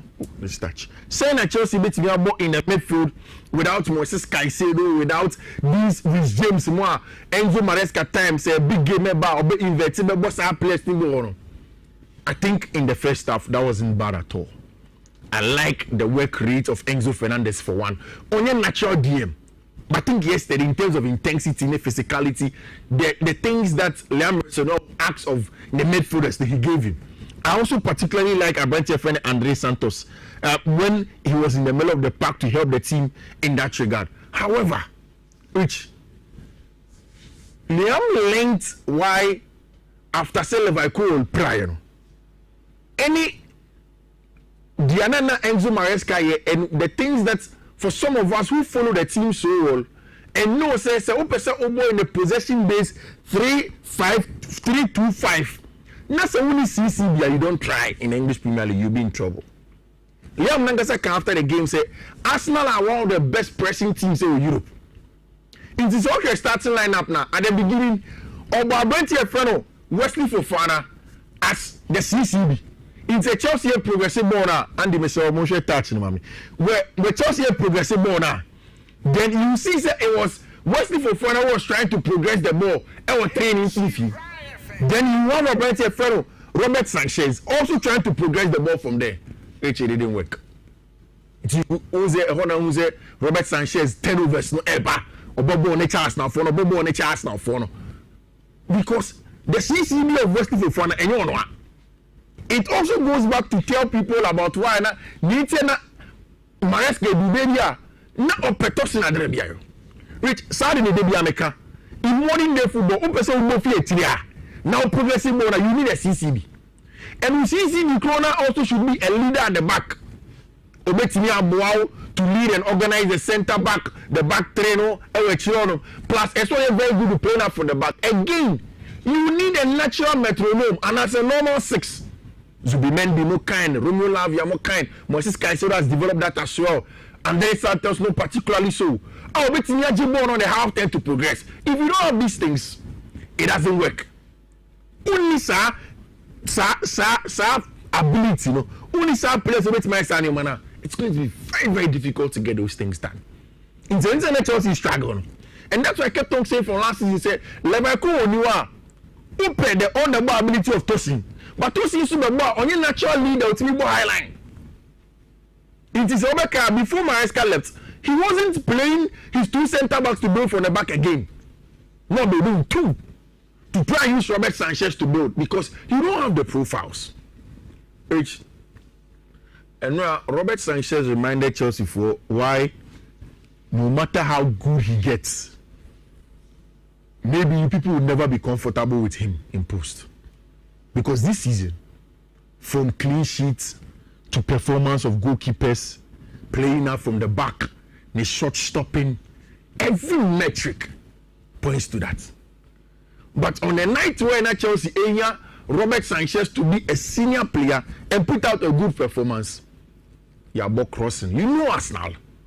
Whether there was a push from the back from Leandro Trossard or not, that was a misjudged ball from Robert Sanchez. Then you a chance to cry the goal. I bet you for the Victor Yakare say, yeah, Bobo a trim. Say, oh, that's who. So yeah, they own. Then the border fan is assy. Then Ukraine scores the goal. These are huge issues. Goalkeeper. I still don't think so. Has any mistakes done? And Richard, this season, Robert Sanchez has not made mistakes. Sir. You see, I keep on telling you, say, me, I didn't sign at Yamabeka. When who this season mistake that Donnarumma, people don't focus on because it. As a Nkwana from Chelsea, as a defending goalkeeper. I don't defend him. That's not the word. I don't defend him. Okay, mami, Kanye. Yeah. Ebi I want to carry man. And okay, I defend with you. Sir. Yeah, because you only Chelsea supporter do not didn't come out. I feel it's a problem because the goalkeeper. The difference is that I am not standing here as a Chelsea supporter. I'm an analyst. So I'm analyzing the data. No disrespect to them, but make us say many Chelsea fans don't maybe run me more. And you say na me. Maybe I miss me to do Robert Sanchez at them. Say about Chelsea match, you know, you know how I behave. It's not this way. It's not the analytical part that takes its time to look at things. And you know, and on see a TV room, you need from Kasanga and I will tell you. So say Fifi Manfred, Kasa as a Chelsea fan. Who is Robert Sanchez on Yadi? That's exactly what I just told you. Say I can understand why Chelsea fans say they will never be comfortable with him. Even though this is his Premier number of clean sheets, he is part of the goalkeepers that have done well. Goalkeepers with save percentage also. Robert Sanchez is part of it.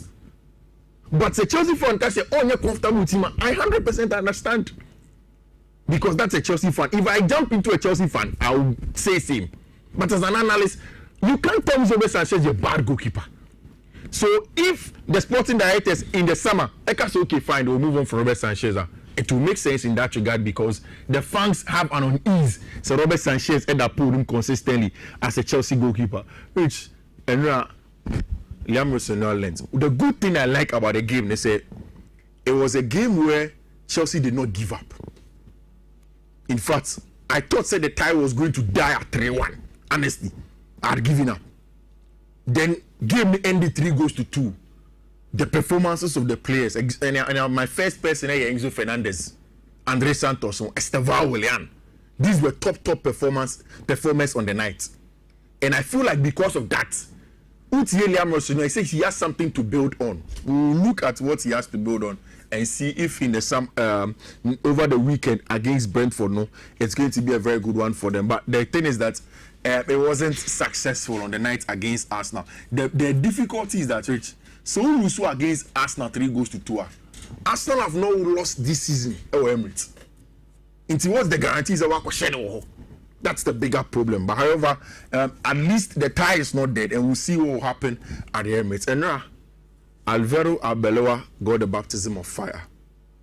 Now, it was against Spanish Division 2 side, Abicelte, and Madrid lost.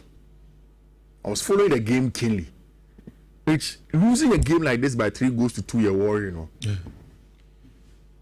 Especially good, yes, actually. I will lose it to Abasete.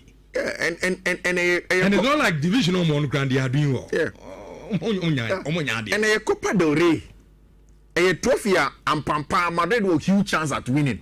At least they have a huge chance at going to the final. So to leave the competition at this round by losing 3-2. With a side like this, a very, very worrying power. What it means is that Usha Abesete performances are Malaga Sheno, or Bordeaux with Vigo, or Bordeaux with Granada, Leganes Esheno, Sociedad being in the Bordeaux, no, Abeshe Madrid. So it is worrying. And I wanted to say this to you, Rich. See, you woke up, no? Nasemetis and Madrid are doing everything possible to entice Thomas Tuchel to become their manager. I won't be surprised. I will not be surprised. Or any of the top managers that will be available in the summer. Whether Tuchel will win the World Cup or not, whether Nagelsmann will win the World Cup or not, I feel like Madrid will not want to bring in a young German manager as a manager. I think that they would rather, if they're supposed to choose between the two, depending on the availability of Jurgen Klopp. But most likely, I am more tilted to Madrid bringing a better friend Thomas Tuchel to come and do their job. Lastly, on the African Cup of Nations, Egyptians for one more now. He didn't come. And make sure say against a proper team. You and Ivory Coast voting and me I feel say Egyptians for no crown. They robbed us of a better semi-final. Sure. Ivory Coast Senegal could have been better. But they robbed us of it. Now, you come in soon crash after the game. Omar Mahmoud Simone Asho Mo and Mohammed the more referee don't catch and say Wadiska. I don't know if you've seen the videos. I'm referee and he says Wadiska. What did Egypt want from this side game? There was nothing in it for the Egyptians. They were not good enough. It was a good game from the Senegalese. Omo say Egypt for any born chair. Because Sadio Man go no chain. Clear go. Abo na monitor. Amonisa. I don't know the bonnet jeb. Exactly. Omo said the Egyptians are not better than them. Rich. I don't know if they will rank. I'm sure the team of the year will come for the AFCON. Yeah. If you don't know the job that Pape guy does for Villarreal, this AFCON is giving you a chance. Who say Omo Mefodo, Omo Bo, Abrante Feno Diara, Idrissa Gana Gay, any Papa Gay. Rich, when Ghana Gay sits, it is Papa Gay that does the box-to-box job. And every day I've said it, say, the day I constantly ask myself, so I didn't think that Thomas Teh Partey Mobi or Villarreal. Then I said, okay, no, I need to follow the team Kelly. I watch Papa Gay and I realized that, this is why Partey is not getting a shout to a team in him. He has been fantastic. I like the idea of starting Abrante friend Nicholas Jackson to battle with the three centre backs of Egypt for next year. At the point of we say lose match, that's when they started throwing in their men. Sadio Mane has done a repeat on Mohamed Salah. In World Cup qualifier, no in AFCON final, no Shenaje, and in AFCON semi-final. I think that this is a proper leader, somebody who embodies Senegalese football better. And almost every night when he has to step up, he gets the job done. And now, on an excellence goal, just one shot on target. Which Nigeria for no did not pick a better day to be off color. What propose? Semi-final against. Because tournament we. Yeah. Mabo two North Africans. Mabo Tunisia, yeah. Abo Algeria, yeah. Even Nigeria dominated game no. And you what happened? And no, I say I don't know. Say no host country need you. And now Obia was off. About too much. Yeah, Obia was off. At the moment, more Osimhen. You don't play against Morocco team. No, I can sit back. Now, I don't know, but I feel like the Moroccans make them sit back. Moroccans were more aggressive than the Nigerians. The Nigerians did not come to the party to be also aggressive as the Moroccans. They didn't try to take the game to the Moroccans, and they sat off them. But if you set up them, they'll keep coming. Alex will be rating, and then he hits Mapa plus Onyeka that I was expecting to dominate the ball. I mean, maybe you see. Indeed, in some that was what I was about to say. Indeed, the role of a number 6 or a metronome, in any team where you want to possess the ball, and it's important too. And you're very, very important. And a way to penalty shootouts, and of course, when you have technical players, Bilal Elkan. It's like your question of the day, quickly. 20 seconds. You see, people should not be quick to look for faults in people. Senegal, any Egypt match, no shame. Did you have a problem with the Guinean referee? Spot on. But still, people are complaining. Rich, and now, Daniel Lai was not 10 over 10. He was not 9 over 10. He wasn't even 8 over 10. But as Ghanaians, let us stop making it look as if we were a 3 over 10, be an 2.5 over 10, and a 4 over 10. This was probably a 6.5, 7 over 10 performance for me. Now you're decent. And you're good. It's okay. He can do better. Because it was the worst nation. Yes, some cause be a Rich, I've not been a referee. Maybe at that in your time, I want you to bring a referee here who has coached at the top. and ask, because the North Africans have a way to get at referees. So they be able to say, unless we are very yeah. This is a Papa Gassama. This is a Papa Gassama who had seen it on African terrain for a very, very long time. Which it wasn't bad. Congratulations, the Moroccans. Now, and now Ukot said my friend it looks as if from over the weekend, Nipe Diana a discuss so here. Do not miss out. Say that they be a rich canon. Unya foreign quadia, you'll be able to go there and go and make some wings. And the boys no FSK and then your first code no a BW 3277 DF8. Yeah, second code no a BW 3277 3919. Your third code no a BW 32771CE7. Fourth one a BW 3276EDF1. And the last one a BW 32766EE9. Which these are codes and they twice streak also for Monday, Tuesday, Sunday. I Dibano.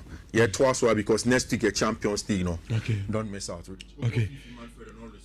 And also, you can pick them up and then go and stick. Okay. Dubakon Abapa Simano Enumientua Jumedian Sumamu in Shawanzo 4.5. Hinibaso Obama Danielai 6/10. Nana K. I say Danielai Obescono 9/10. Sansona a Seaman, I say Obescono 9/10 because Nigerians Nankas Romo Anshada and Amububia na so Enisa. All right. Yen na yenni apomidihun komo kakra. Aka cho se 2026 is there. Ye be dia apomidihun komo pa. Se ne be ya yade enkokon bi emfa no ento ho. Na edro ba ko a empo abrochefo asuma eye family relatives say monko in FM. Enkoto do ni bi emfa nsane abrochire eye dominium powder. Na sometimes it's all reception ho. Na amanfo beto powder na eni gye ni ankeka amde fosro ha no eno cho se edo no bibi wom ne bia Ghana fo na sometimes ya na yeni ade no yen hyeda engi ni ade ni nti ene ya dwene nyama so me se powder de bibi wom na betobi na ebeboa pa open good morning ya bunu me ya na bibi abokọ de ade a chie de ho den se nyankopon tumi no e de nyame ase domino heba Dominion Herba, your number one supplement sure for general well-being. A na ni pebi bisa say, Bribi wom, a day in a womb. A year near hini. Nabana Nahai Ninting and Yakan boom. Any Yahoo do very Macmaco do 99 44 and a day are buying. Na say unume drui ne kuguni pedimo as electric shock.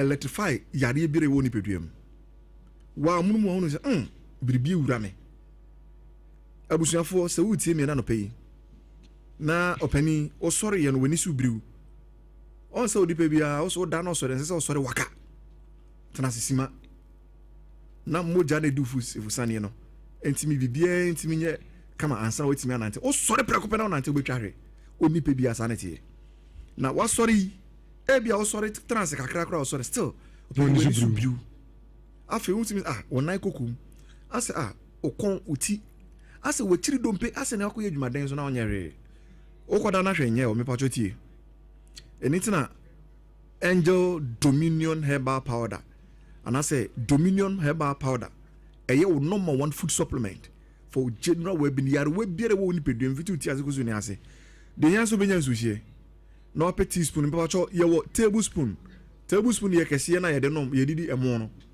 teaspoon ye keto na ye didi ye tea na tre no sai no baako na mpacho hiti nsuhie na nya hye shano so se nsuo na nya hye na obomode na oye sade na ense da en na yi ma nsuo nya hye sa half cup sa atre no ye teaspoon na fagum kama unuma obon se dro na di nenom ebeboa ama niama ho na me ye oya when you saw you kusu any idea no ebe ko be stroke tini or diabetes e kwai ben na fa so diabetes ne bae na diabetes no kra nya no henfa ye nua ni diem opani e yesisire yare nanka ye omo asabio bibi wo musem kan yesusa no but ye nyini ye hu se sanye sa na tie ye nua na sisa opani adwuma wo ye hwese bia wo ha na jobe sports obepo akodu fie ana jobe te na fa no be dufu ena ben kwan eduane ne ntimi an digest ya obenya problem obu abanku heavy na wadi na wadwenam ew when ntimi an twen ama eduane na digest kakra edebe ma esichiri aba oni pedrem enti no na this diabetes ya ngiti we den eba obi so otedi akono de pa srade namono na sefo sisi e de udi a unyare o na mu enkoto dabi no na fe din susan so bone bro me ba cho so wo bi a empeni se yade ensuma bo mo den se obepe dominion powder ni bi na ebetimi abo ama sa diabetes na aba so na beso ye no enya bro nsam yare ye hye no so ye wano edue na de fo ano no odidie na nkoyi ne awo stroke edie nti eba ne se no nya stroke eye se bebere mpeni e mranti emri bi etwa mu ne eta na mo nsapa enyo bi no ka cho se janom obi timi rensa one namfo no mo competition de say opeso obi o se me na me no mo nsapa me pa cho tieni mpeni se be se pa ne ko nyina ban ye tase ne nyansafo ne obi ye no enhwe nsua na yare e ba won kan kyerɛw oseda ebo kokko obo nsa wonsa na 83 oso ade ma ka na se de anka otimi so ade no no ontimi nya ne se bi o kwa nsemu a unya obo nsa wo country na ya ya obo nsa wo half na how etimi ya na ma se de bia na uti fan ya e stroke na bo nka ye bo modern ebusua mi yiwa sutire mi mu atan ba mi untan amoni aba ho so se ba ne sa entwe ma na nyansa enyansa da kro ni betino nya ma stroke da kro ni betino ade a kye ne aka kire o se papa no da bi ji se de no hospital ne ye pije o ba me no nyamfo ma mi anka utimi kokwan so ba na fe wo nante unchem na otwo na yase me stro bo modern na pe dominion heba na pensusie ne fagum numna no me ba cho aya no pa ne enwumre onumu a twen 30 minutes pedriani di because akombedo hejeja afo be pese me ye bia me di we num so be ma wonu atoso opani ma me kan se me chiro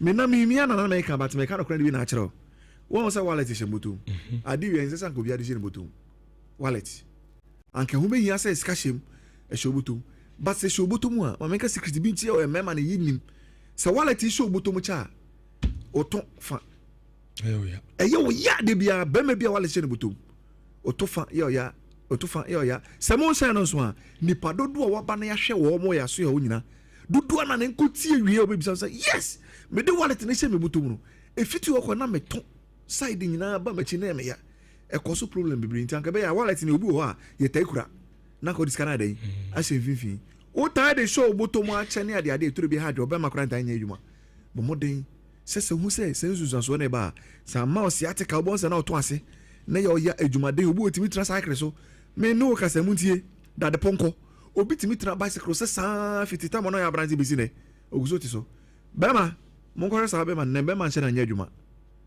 efiti uskrutum anasa oto ano e ba sebe ohwo ase no ahoma bi sa online na esa ho no ere na kika no ma obema timi gira onan so gain obema bi obema sebe ko fom no me pa to hwe wasitinem ne hwe ekwan afa so ade adwuma obi timi tra fa ko sa ache obi tra moto ene wo mo yesi o ndatra awiaboka na o mo de yam lord kwan no so e ko ba no pa cho o mo bema o ni fa ho di pe angel dominion herbal powder mesaka biom dominion herbal powder tra kwan pe so sie ne fagum onya sensusan so ne se ho de wo mpam e ko fo man pa cho ti o mesra am obi bebo mo je wan de unya se wan kaso akote banchi ase na o ya de ho bo mo de so be pe dominion herbal powder e tra kwan make say bia no bi tike mo peso si form into nyana mana correct obi di kan agisa na ma no enti ba to je na mai na ebebo o chana na boa onu bi 0543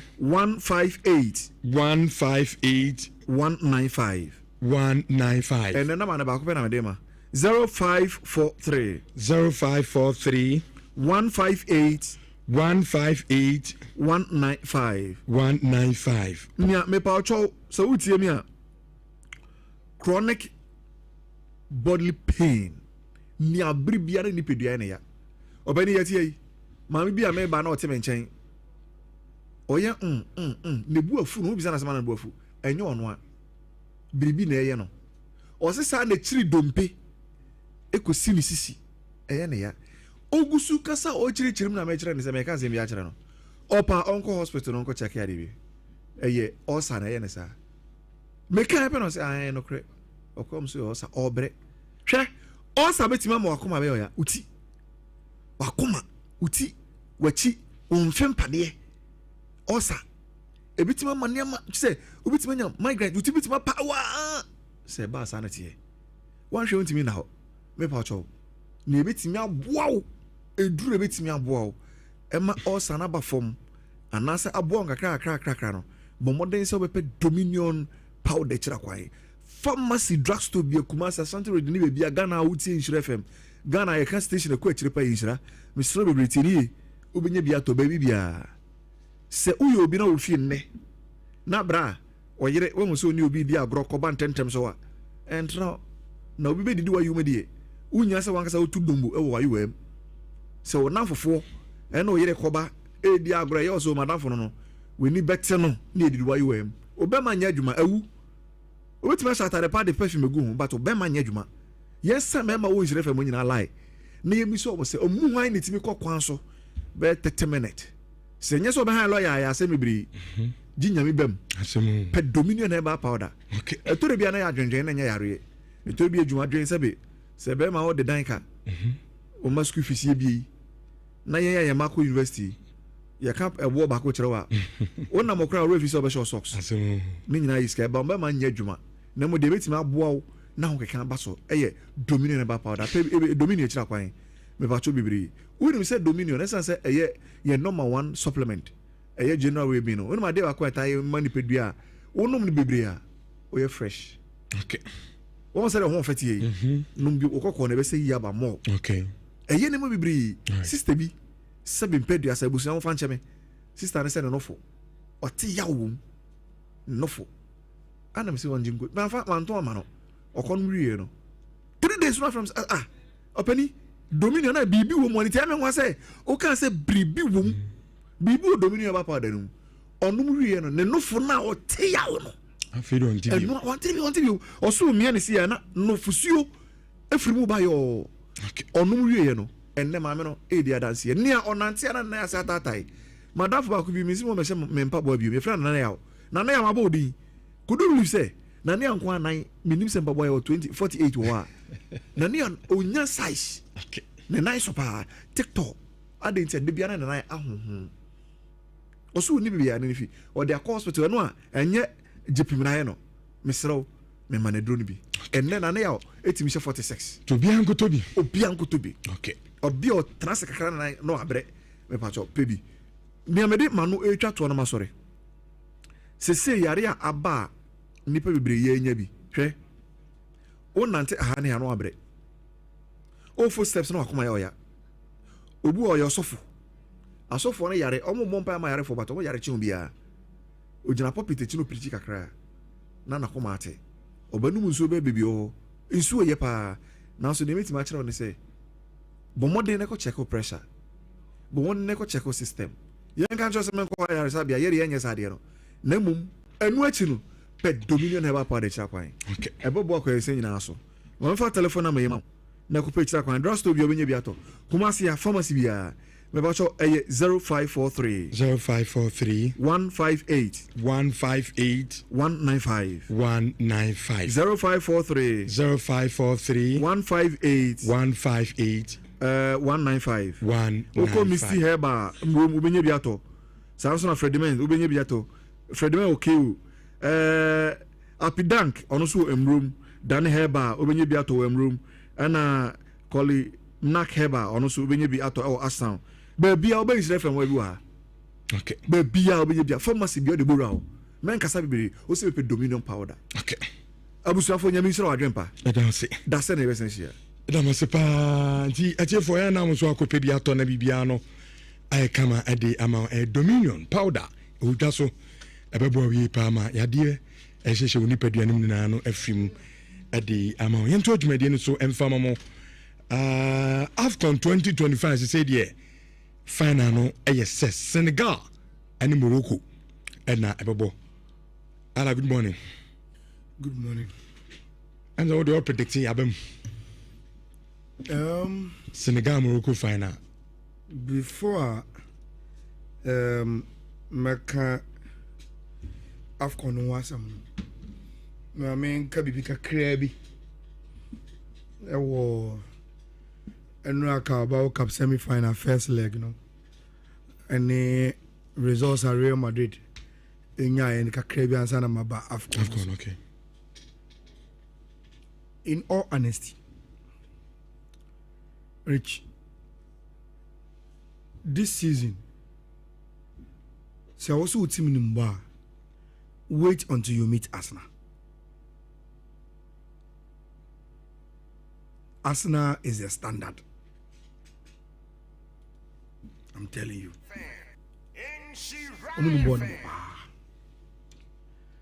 And I am not saying say Arsenal will win every game.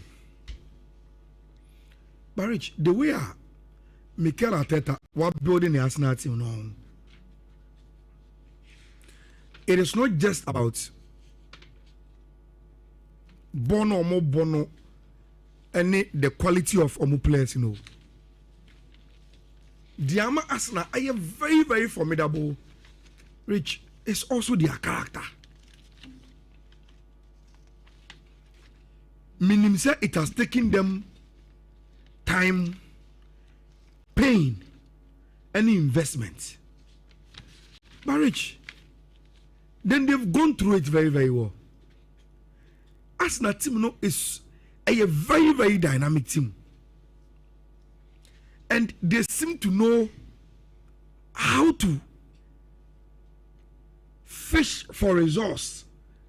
They know how to dip their hands there and pull out resource no more. And now born Arsenal Stamford Bridge. Rich, the fight now Chelsea and mounted up. Even after going 2-0 down, Sanenya Arsenal and can no team will win at the Stamford Bridge. A draw. Yes. Or Chelsea would have even beaten them. But Arsenal team no is built differently. The ambassador can say for Omwa still now Omu doubt it and they come at us and say, hey, now the worst and I would GD with Musano. And Netflix next season. Look, meaning what Arsenal will do to convince them. But I am saying, say, for those who still doubt Arsenal, and Omo doubt Nhyira is hinged on Omo disappointed for so long. Yes, go beyond the result that they are getting. And search for Sadiana. Arsenal team and you find it in this Arsenal team. That is the point. Now, really a trivia. And when I share AFCON no, Timo my phone number notification say go about game no switch my question go no na maba. Zubimendi share ni go no. And ebesi meeting say match the FIFA so so die no. And I'm saying something na Rich. And I'm about office now meet your show no. And I saw Fifi go around Robert Sanchez. I'm saying, hey. And Chelsea share Barcelona. Fifi say Robert Sanchez. On Suruno onka. On go Dutching. Donnarumma. Donnarumma. And in Pempraise, Donnarumma didn't kima. You are talking about the standard of goalkeeper because he is the best goalkeeper in the world. At least from all the Ballon d'Or, FIFA awards, FIFA World 11 BBR. And the moment you say goalkeeper being in that channel, you are almost saying, say, that goalkeeper is the best in the world right now. So Ndachi Garcia. Fifi said Robert says probably was the best goalkeeper in the world. And after any go no die and Fifi said, yo. So then the whole Chelsea shoes more and I'm saying, okay. Now he's admitting. Oh, whatever he's doing, I'm not paying him. But as an analyst doing to me, Kasa, but we're a Chelsea fan. Nobody see. Oh, they're young, so you're an analyst. Let's try to say they're not way, I'm not paying him. Okay. But at least, may a sure pass, Fifi will look back at that time and say probably he exaggerated. Robert Sanchez is not in that category. Many of Fifi not TV at Chelsea game. On several occasions, who complaining about this same goalkeeper. He's not in that category. So on fete Chelsea goalkeeper, you know. He's not a top class. No.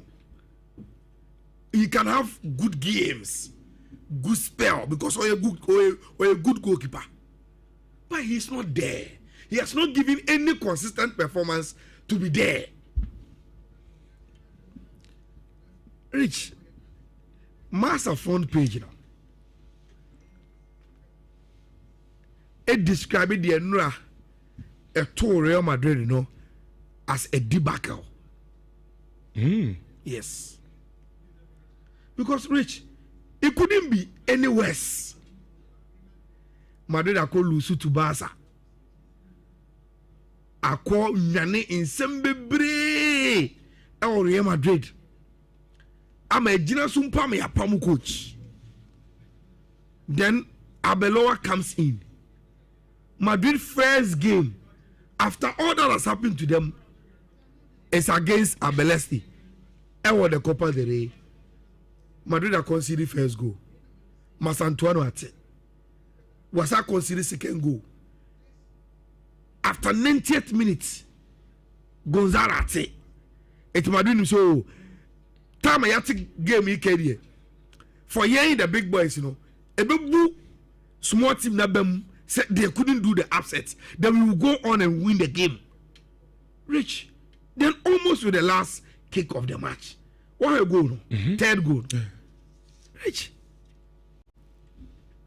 Sometimes when you are within your worst moment in life, Rich, and from a crowd to me who talk.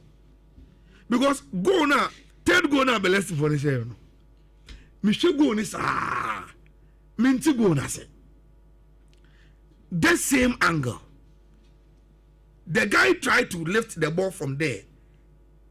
And a ball Madrid defender, I think Cavaha. And a cyber turn in him. Cavaha himself, what about first one now bomb in India? Baby, I'm Jinano. It's okay. The angle is lost. Rich, then from that same position. I can't ball on pass as or what watching. Born new kunya. Luyan Dapo Nimsa. Born a question a second pole. Now time and go for a go better than Madrid Attica. Madrid a film in a Copa del Rey. A Phoebe a sign. But just as Arbeloa said, you can't run away from football. He has to be in. Accept the fate and continue. Whatever will be Madrid season, no, Rich, they will have to accept it and reset. And Arbeloa on him see a catcher.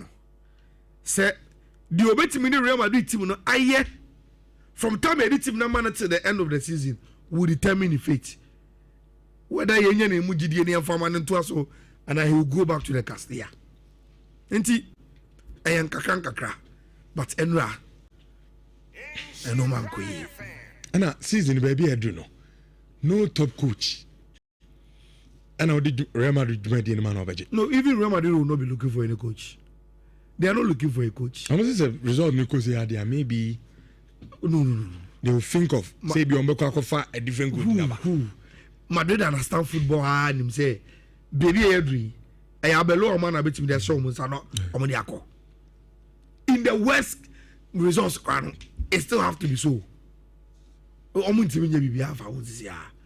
they have to sail the ship na car no infutro and tutu free to oba. By any kakanga can friend fit them. That is what they must do. But minimum say along the line, Madrid will bounce back. They will win some very, very good games. They will have consecutive wins. And you say till the end. But maybe you want to see another rich. It is not a good place. Who said no? Me catch you say. And now me two predictions now me here have gone on. The now me 100% sure was the Senegal one. Because Rich, they are far better than Egypt. I knew it. And Senegal performance now, me ha many one Rich, and yet Afcon win kwao. Me say odi opa, she in the run up to the tournament proper. Na kache me say, upe team say I want form. Na omoya consistent as a team on the continent on for Senegal indika yana se minua. They've been very, very consistent. And I don't know Egypt boy, it was total dominance. And only no man you know about Senegal for no. Ubeka no me catch you say to make sure Egypt any siam de be kawo no. Ma Idrissa Gana Gueye enya way. Say the El Ali offensive midfielder na your friend no enam asho no obey na adwuma wono so se utimi estopina you've stopped Egypt because Egypt born no more no they don't count on dominance and so me dominate you they want to defend well in the moments within the game get the ball to enam asho. Say Asho it was space. Na otimi etela pass nema Marmoush and Salah. They think they have a chance. It's bono muboni ye no mami ensape. It is solid defense and nam Asho and game changers in Marmoush and Salah. Na almost solid defense in there. Untimi nya bibi amfa ho. Rather than say you keep knocking on their doors, you say they will make a mistake and flinch. But so stop it and na onyaboni bi mo bebredia. He will not be able to supply the game changers in Marmoush and Salah. Then you have and then Ghana get this solid job on him. From the first 15 minutes now, me who said, okay, Ghana is aware of Egypt for threats in Asho. And I'm saying, oh, then this game Senegal for no have it under their wraps. But Rich, even though Senegal is a good team, no, you saw how Egypt for the any game into. Last by 10 minutes in the day. Basa. Come on, more bono, times until that moment from Sadio Mane. And I agree with Idrissa Gana Gueye. Look, Senegal is a proper football nation. They've had very, very good legends. I think say, Sadio Mane has signed home. Sadio Mane today has become the biggest and the all-time best player for the Senegalese national team. And it had to be him yesterday with that goal. Now Senegal but they were not even penetrating Egypt. And they had to shoot from afar. And Rich, to shoot from afar and beat El Sanari in post. One to the moon. Born one who? Well, who's all pass it? Yes. Then the ball say. No, the ball I said it now. Because it was Lamine Camara. And they didn't ball short. And Obi blocking it. And they better Sadio and him. They were aware and you think he was going to either pinch a pass over defenders now or be that through pass me. Omu say he has let it off the leg. And so now we say they were players and assisting him kakra. Omu say what that's now. 1-0 case closed. Senegal take it you know omo the call. Now Obi send a message. And the person's message was that look, even when the captain and the leader of Senegal team no and the organizer of Omu defense no, in Koulibaly Onya yellow card and no be Messi the next game. No more yamu shishomo.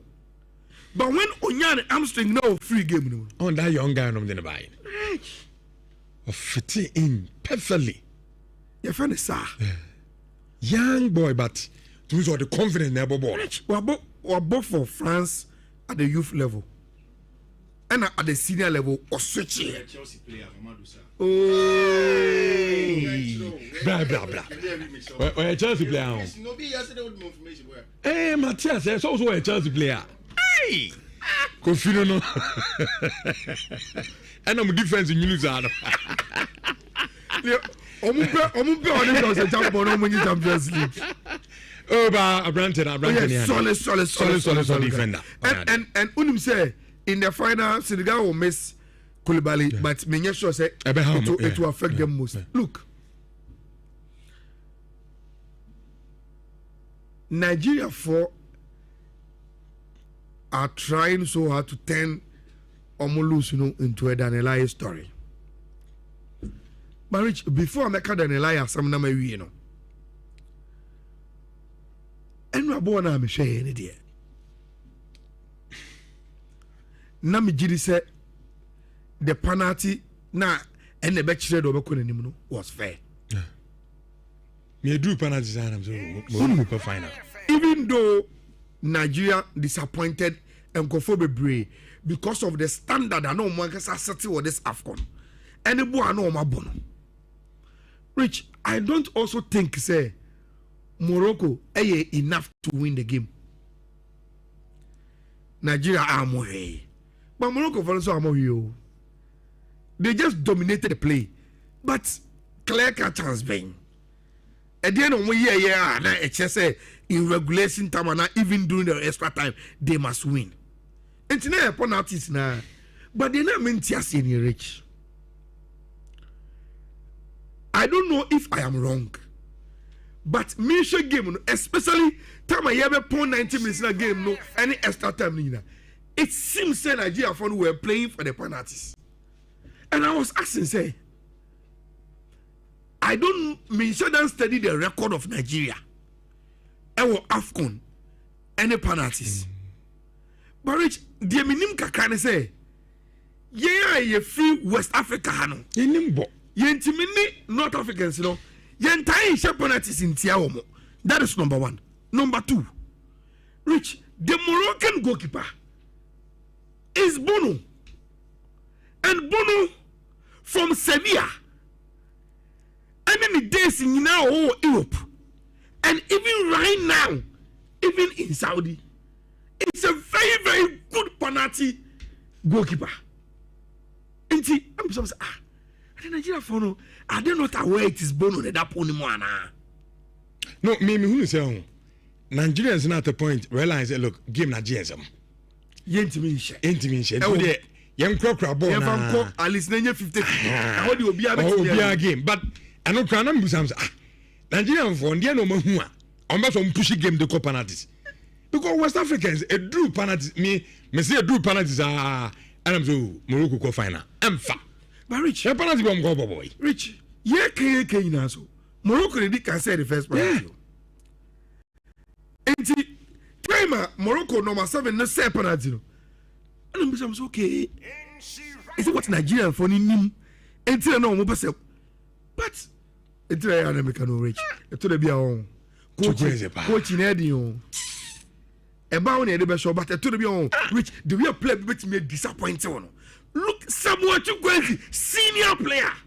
Training council. I just want fan to about this year. And he disappointment. No, could you not go penalties? I could be a trouble. And they ended up disappointed. Daniela, yes, so yeah, 1 or 2 mistake, but Mamma can't lie. I remember once. Emra. Mamma can't say we. Meti Nigeria for Nasi. I understand them. Rich, I told you about say what the foot as me making those who are involved in football will understand. Rich, I told you say referee be basse obe frustrate you And yes, obeshe go on you. And now obeshe red card. But I'm a more game. That is it. Hey, Nigeria, Bobby. I think it was Moses Simons. Or Danny. Yes, Ashraf Hakimi. And Hakimi who said, well, Lucy, and on the now war born so called corner. Then a lie, free kick. Emma Morocco. Say, Simons, pianos. That was a corner kick to Nigeria. A Calvin Bass yellow card, you the money. And Unim. A Brian Diaz moment or Chia Brandon or Trinity. And you say, show me, I'm not saying that a lie, I'm born home with you. But I'm saying I understand the Nigerians. Okay. Because, Rich, what if Oje Konamai and you could on your ball corner? Basi Kanai. Because it's a semi-final. The little moments in the game. And I bet to me, I'm going to be anya. Me win and answer onya. And to Ude. And yeah, 50-50 be and you found in TIA. Yeah, corner neighbor and may go to. I said, yeah, the boy, look, if referee people so frustrated you, that is how he does it at the highest level. And no man kitting be also so man said can be a free game. He will deny you those things. But Rich, even the honest Nigerian journalists, I say, even though more reservations over Daniel I, that is the point. Oyenipa, he made 1 or 2 calls. You question it. Ebina Maker said, I understand what the Nigerians are saying. But Rich, you can't give Danelai below average for non performance. No? You give him above average. And if you give him above average, the bottom line and they say, Omo Musu say when Niboni you oh yeah, Bibia. Na yet to give yourself and no more man come anymore and they admit say no. And see that is okay. And then Nigeria game plan and fact. Rich, only Morocco bo. Where host nation. Our number 12.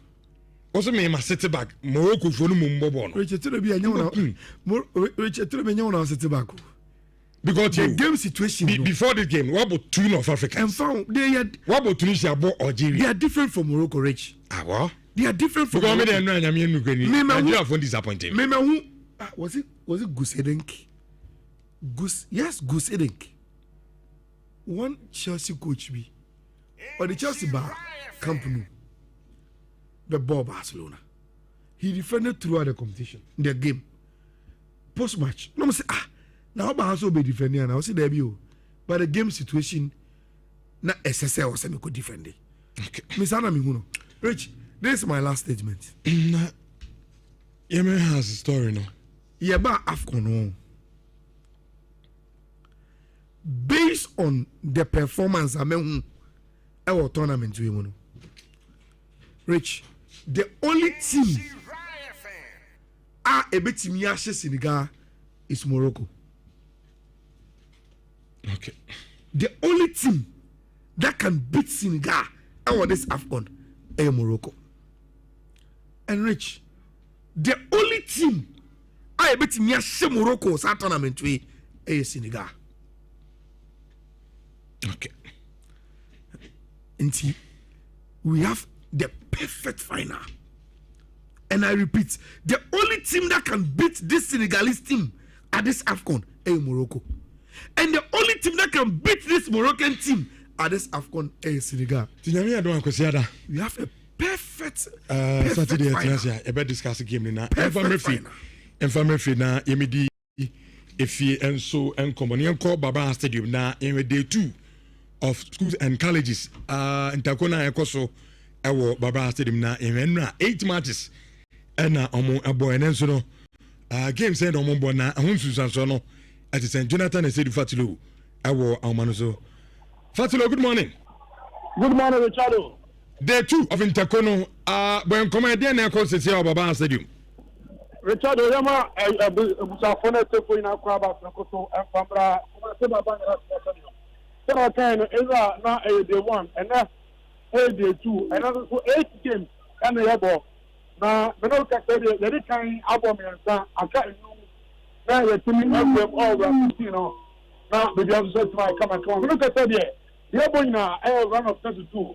Now first game now between school a friend of Omek. Champion the quarter. And the school. Against that from Fire. I don't get that from some qualifier or doing extreme over the Nabia. As I said, and I'm on a second game now. Supercast. And I'll say, Supercast said that an identical. And to me, and I cannot that game now. Now between Opoku and Owas. And still get a better way out. And so, instead of kind of, you're trying to say about 5 games, and I can't, and I will say 8 games now. Yeah, share the room, all round of 16 hours. See again, Ben, I'm mobile. So, I'm going to say that I am to the book again. I'm going to see I'm mobile. Hello, Tino. We are now for about Anthony. Tino. Richard. I announced online no kasa no we chika. O se game be na ko sisi. Game I told you this between Tinubu Akodia, TK, and I say Islamic Senior High. Okay. Omo boy we are no mguso. Omo say game na no any 2 minutes to cry. Tinubu ka say there. Omo guso na other games no I between KSDS and Etraman. I say Prempeh College and that they say fast track and armed forces now for 6. And I am at the terminal. As we say, come Eddie Amaye. Okay. And now so far no, this is the 4th game on mobile, right? Never trying. Okay. No, I let me bastard na me busa me school so say you really 2-0 against Asabediako. Na go on the penalty team chance say born here, but and so that would compare another amount for boy. I'm a bowler, I did them key, I'm a bowler, okay, the boy now. And then you said that what the people get 2 months there. What shall I come and we just say, get the other party in the room. Yeah, you showed him that Gabriel Islamic and then to the back qualifying now. And the bishop of Puari, as I want to say. Oh, okay. And that's Jonathan and Sedi Fatu no Martin can so far. Games no mabon Japan's Umes 1 Umes and anti in the second game no Cass Pentecost SHS Ekaba common so antimi anti and was so etwa Asabediako Ekamino so antimi anti we need a match na we say na Prempeh be born later in the next against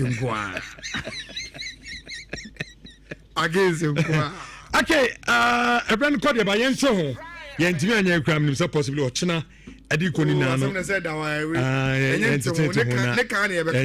house of folk enra na yenhuhu say so house the cow ligon ama isempen for crack catch say so ma metua kana against dreams nyame adomo ochina awo Legon Sports Stadium no omo bo game no awo eye Legon ho na ekane ese a yesi eye 11,000 Ghana cedis kanena nke say 110 million a car has a day only gone on so oma metua omo has book kwan ema omo bo game no na sami buy and yes debi ma yanko has aswe na ye ne kwame oparado enzu godin komo na onchechemu na sami no kre anasa nya no kre because me kansa no pekra de ye ne ankase producer then was asemi de nya no kre has of book 11,000 omutimi nya no kre ana ye bisa kwame oparado so opare dia tie ni na house of folk dia na moye ade afan kwame oparado echichemu ode man yen on issue no any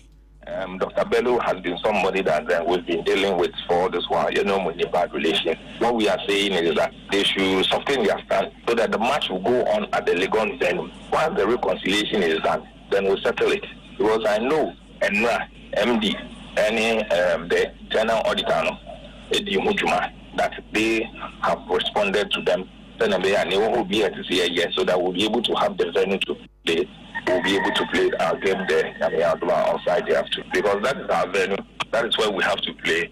We can't be jumping around and say, yeah, more or China, yes, supporters say, yeah, koha. So we are dealing with it, making sure that there will be a resolution as early as possible so that we can come back and re-announce to our supporters that is the stories have been. Okay, eti kwamba operado enchechemo de emana utie baby na obo Dr. Bello na oboni din ewemu no ono na ukọ aye University of Ghana Legon ono na aye almost sports director also ma engage no na za yala de kwame operado kan de na ese no crew ma engage open no say ombe no ma settle om ho na mo nya kwan abo game because omudimi ka so mo say yom games in the free ho pass be has the university institutions, you know, omo ye semi autonomous nti bibia e wo mo campus obi omo ano mo control one of the sources of omo internally generated funds on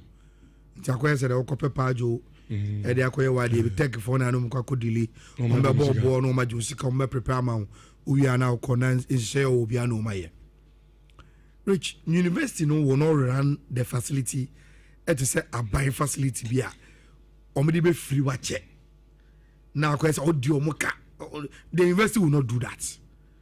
The university will deal with you like a commercial entity. Terms I know one. See as you bo game be a saying yebejo utia near the amount. In their dealing, they can give you the venue for a game, but Ebiana Obosha they say after just right after the game, who discovered the bomb na mile. Rich say yes, sir. The people who are in charge of the facility, enim say. Omuntimi nya ha ema ekana emboboso anyesa the university board friend say omerenda account onya asemo beka enrich on those university campuses sebi emraye adwuma than aban institutions no enti say odi wadwuma di agro na o compromise through friendship asembeto marriage has problem no me Makache Mkofo Bebro Mobemi say I have spoken to very privileged people omote asemnase se na be ya mesometi ase for madwuma ya me rich da ye beka se ye beka asem ni nyina wa has no a structural problem and any problem ketwa because it looks like se bibi bane is kasema you say ura togi Indiano Pena, Zando Cas 110,000 and has intimate to the level say a letter come on the mom to game. You see, independent and you bottoms can go to say, and I'm saying, no, has and also one. Almost say a toga diao. Is he rich? No, Zando, the same Zando John Commando, Penameka Channel. He shouldn't be surprised because rich. A to be on. Omo ye layman pano mutie yen already also no terms ni bi wo why you use what they don't understand e ya na ya me ya eti amomu nti ne omana se yi obi o tie o first line magazine Bantima High Street Asafo Bekwai Obuase Mampong Rich, how do I describe to him say in corporate company biano e wo mu se board no na ye e was pa omo take decisions emomo nemum no omo mpanyimfo omo di djuma no omo mo di dada djuma die ne se omo nsa no which is the management no aya na omo mo akonya bi se omo betimi a spend sika but entra sika botini bi enti ya djuma mo hayi Rich, you can run to the office of Yera Jimiagla. Oh, the general manager from Multimedia Kumasi in it. Now, would the BBA emergency be a continue and say, oh, Charlie, I have a cash CCAO in Share Studio Hall. Now, you're in a hospital. You've been here about 3,000 years. Now, you're quiet. Say, baby, and I was here to you. Rich, Jimmy will not need to go through the board of Multimedia and son was signed Empress of 3,000. I'm here releasing of finance office and the man says, yes, I am from. Sana corporate institution be here because they will know say in the dada running of the corporate institution, you know, ube yes can kitchen bia ube to chow. Rich, sa silly no. Sa kunya na companies any more MD, any more management, you know. And this our house. And this and the Oko House Secretary today. Na Oko to omu general manager Anku. Na so Oko House Rich Oka say has ejeme wallet we. Jimbejiska. Bako and say omu de ma omu player bi. Invoice adaso nie. Eye 200 cedis. Rich sanya Anku na. Any tia. And also 200 they met me up to the bottom. At the amount. Nasa also sure M-Pes mawa on Timincho. 110,000. House of Folk. Is that the kind of me who nigga so? Omun trom na me mo busa no mukuta. Because rich. Zando graduate say if you come up I don't give you 110,000 miles. Na 11,000 there. Sebi. But wait, as someone last time I make a what you say. Has is run on the mood of the way. So I am sorry. None the mood ya. None no kaso a kebi ohobia metia. Any utia. Okase empuna na epuno. But that is not a sustainable business model. And rich, even in proper corporate governance, that's operations, you know. And I say mundus operandi, no, is so wrong. Because and can the people more House of Folk as a company, a separate legal entity from Tobe. But unim dientia House Nankasa Muno Rich doesn't make any income. And Pony Agaso has a company on the account in ye. Sika them. And yes, general manager Empress. So try accounting him and at least sign 10,000 because has the end. Second them rich. I'll invent you, man. How's situation in the serious? But and your situation go. It is almost all the club situation. I'm telling you. If you managing ye keke. Your clubs in that is their situation. Just that few and they try to manage omodi any ye. And of kakanso so a bank coolers, you know, are so part of the team say, for instance, Mediama. Most back team no a 2 and TMO. And she also there's no gap between or no as the owner of the club and the management. But sanity. I think from Pamcho, a train over Siciana, Airtwas. Dachi, and Kyobiara, and we are seeing now Dania computer. The computer you are a crowd day, so wouldn't you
Kumase!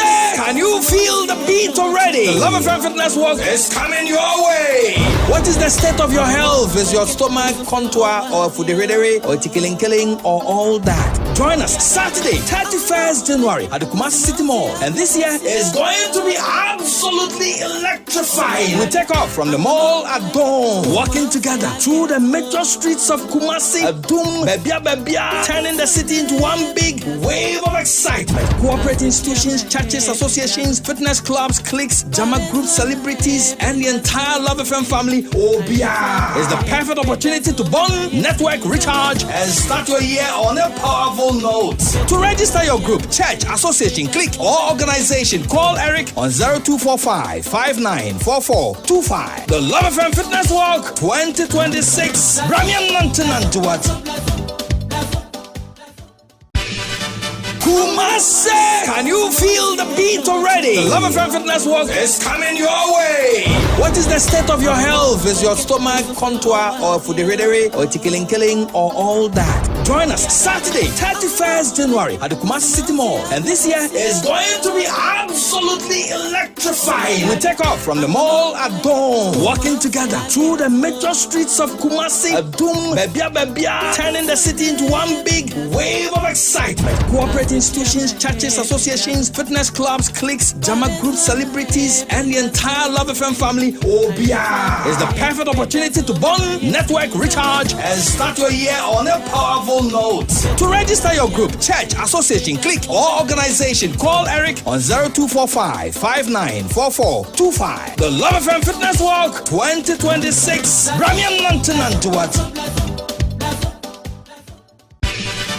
Kumase! Can you feel the beat already? The Love FM Fitness Walk is coming your way. What is the state of your health? Is your stomach contour or fudiridere or killing or all that? Join us Saturday, 31st January at the Kumasi City Mall. And this year is going to be absolutely electrifying. We take off from the mall at dawn, walking together through the major streets of Kumasi, Adum, Bebia, turning the city into one big wave of excitement. Cooperating institutions, churches, associations, fitness clubs, cliques, Jama groups, celebrities, and the entire Love FM family, Obia, is the perfect opportunity to bond, network, recharge, and start your year on a powerful note. To register your group, church, association, clique, or organization, call Eric on 0245 594425. The Love FM Fitness Walk 2026. Bramian Nantanantuat. Kumase! Can you feel the beat already? The Love FM Fitness Walk is coming your way. What is the state of your health? Is your stomach contour? Nhyira and Love FM Fitness Walk near the Shisha so. Said they are Debia and on your share from the Kumasi City Mall na Yanantia for a Kumasi Monteso. Niasaku Jumedino, our a Kumasi City Monti. Avi 31st and a Jumedino ba. In Yankamum, in fact. Ye two and the flow beyond sorry muye kifit equo ana ekobi and I'm person mun number can na fitness work ye command bibia e kama mbetia aba na endina no nyame yado ma 31st yakwa ama bibia no ay kama pa ade ama ina ya enwe na yen sorry se ne wakonto ho da yeso tie bia no bomba store bra na omomwa o na sa o da yeso no entimi emrem emawo oye plumber, oye driver, oye mechanic, oye carpenter. Ejuma ben na oye ususu se eye wonsa no ejuma odi tukwan ko bochie na akoye wo wa ubenye sika e de abafie. Saa bebia anase enkura e pesa wa ejuma ni bibia no eye bomba stores e no munim na ombetimi aboa e de wakọ. Oye student e na besa tukwan ko amano ne na okosua de ubeso koye internship ana die na beso koye ewa monone exchange program eno so okọ bomba stores a omo na ombetimi aboawo na omama university placement papa na watimi akwakosua wade ewo ho open scholarship mpo ewa odisia ni mu a bomba stores ena ebetimi aboawo ana se wo de wo ye businessman wo sika na open business partners ana sika no kwa keke na wo ena unhu edwadia wo so odidi enti wo be so tukwan ekoteki China money ade Dubai mo na nka ko hia manufacturers na omuntufo emfa bebia wo do sika wura ene ne o ma wo de ba eye papa na ebetimi aton na wanyeska na so mfa so ana ni nyina bomba stores ena ebe boawo omo wo verified job offers, university placements, and a global visa assist. Say a flight and a 1 year visa yempo and a person who bought my ultimate trackable ammonia on Bebuao. Obaso apply for visa. Now we hear guidance and consultation. Bomba stores ebe buao. A hotel bookings. Tu kwan unim baby akwakoda. Unim kwan kwa fa so booki hotel. Omo ebetimi aboa. A car rentals. Both local and international. And be fa konti ohun bia no. Die wo mumu gidie na ye be recommend e de amount. A Bomba stores. Bomba stores. Na omo ewo tech eja heya Ecocent Road ho oba onsa ebetimi aka omo ofre omo anase o WhatsApp omo ewo 0531 085235 0531 085235 anase 0261 671 686 0261 671 686 Opomu ewo videotin tane so dia eye bombastores.com bombastores.com na oni omo etimi edinsa so ewo ehonum Bomba Stores omo say the joy of tourism betwe semen kaio say afi 2026 sani ye ko no 2025 no sa na ye ko no emfa hon kodon betting company bia odi ani oni omo de twatese nko a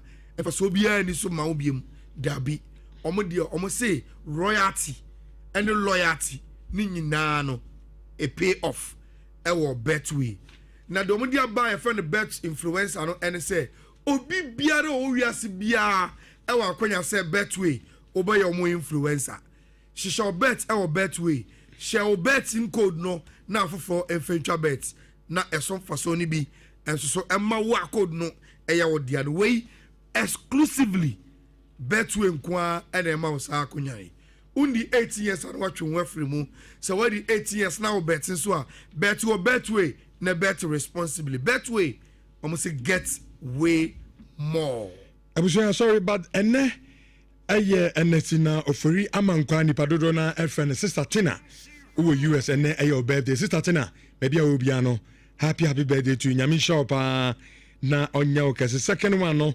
eko ede ama Gloria mame akosua Alco School, our Dida School, Ranchers Educational Complex, and Glory, Mammy, Akosia, also School, and I also birthday, happy birthday to Nyamisha, na on your cassette. Till for the Messia, Adam Cassia, and na at Nyami Adama, ever sign more as ya. Muti and movie, yes, pet, and a penny bank it out, dear, and what GPRT, and Ponumo, what that one war. Oh, Abasi, Moro, dear Baba, to just say, eh.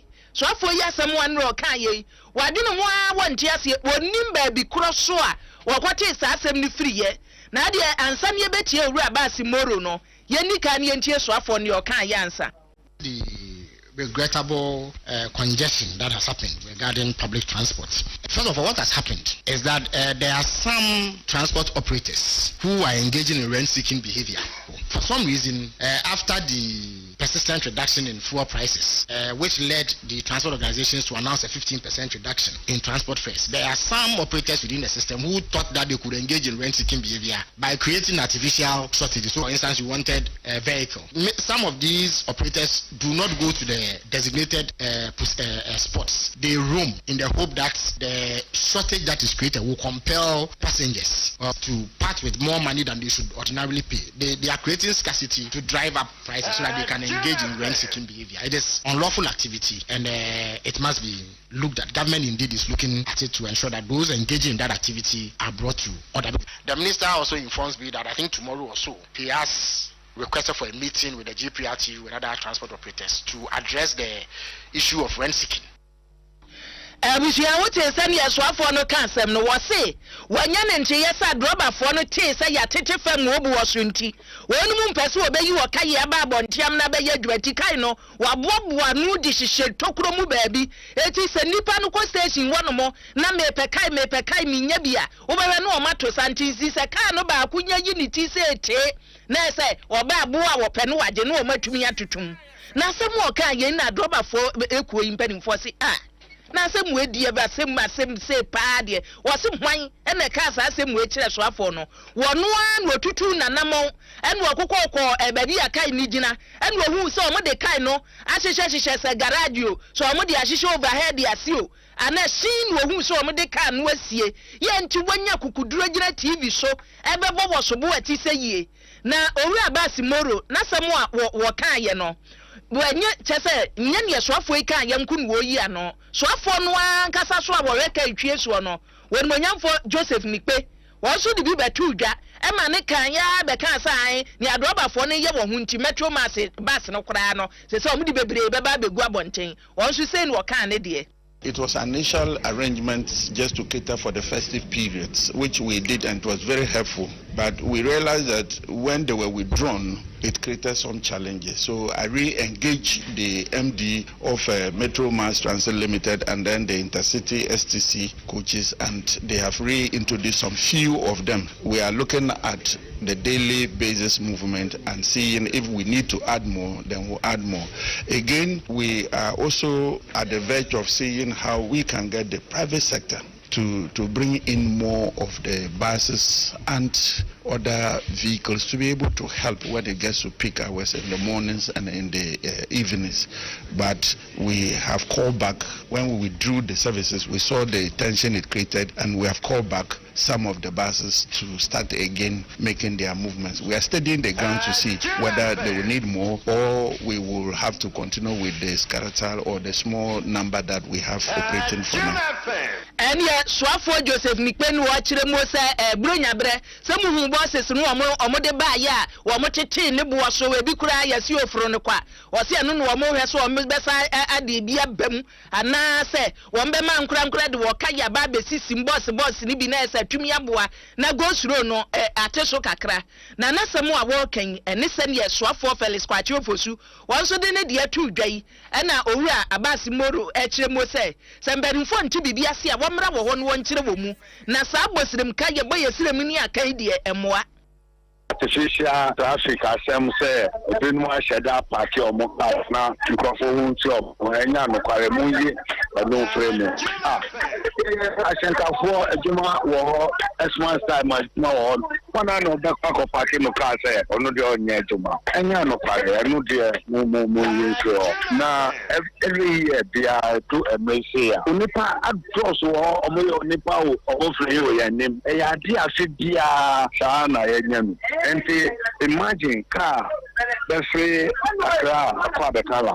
in about 30 minutes time. With that traffic in already almost an hour. And definitely because baby I cover 30 minutes baby I cover 40 minutes. You have to spend more than that time. And automatically no Eyo abusiani enchiremu no ru abasi moro ede abano se ehwan pa droba ni ben ena ebehu se nipa guwa me kofa nipa gisika gumbotom wo se me gbati mode na me de kai no asiwe se asa ya tefam wo bo so se ende aba nkonsamre bi asa hu aye de ama ne won we kodi jo mo koto abeton won we konyuma so dan de nyom ho kire won mu yi aho asemi aye kan enam so ama ye de so bo boji party yi no mo se wo mo wa no yie wo ma no yie wo mo yie nyina ne se Swafo osha ashakoba de suo opani Bukari Nikpe papa no omonoma wa san mo hu bida wa mo se sa odne toto aswafo ma be hwe ashakoba de suo ma yi mu nyina ho a wono na wo ye wure humfo papa o ye incompetent se de boni be kanu na pani kasa mafo be de chi otosu mienu abrantie a ye friend David Agboado wono ana e kasai wo se Swafo hwe ashakoba de suo asem bia ba ya no ate asim o se nkone ahyenkafo ne wo mo ya hye wura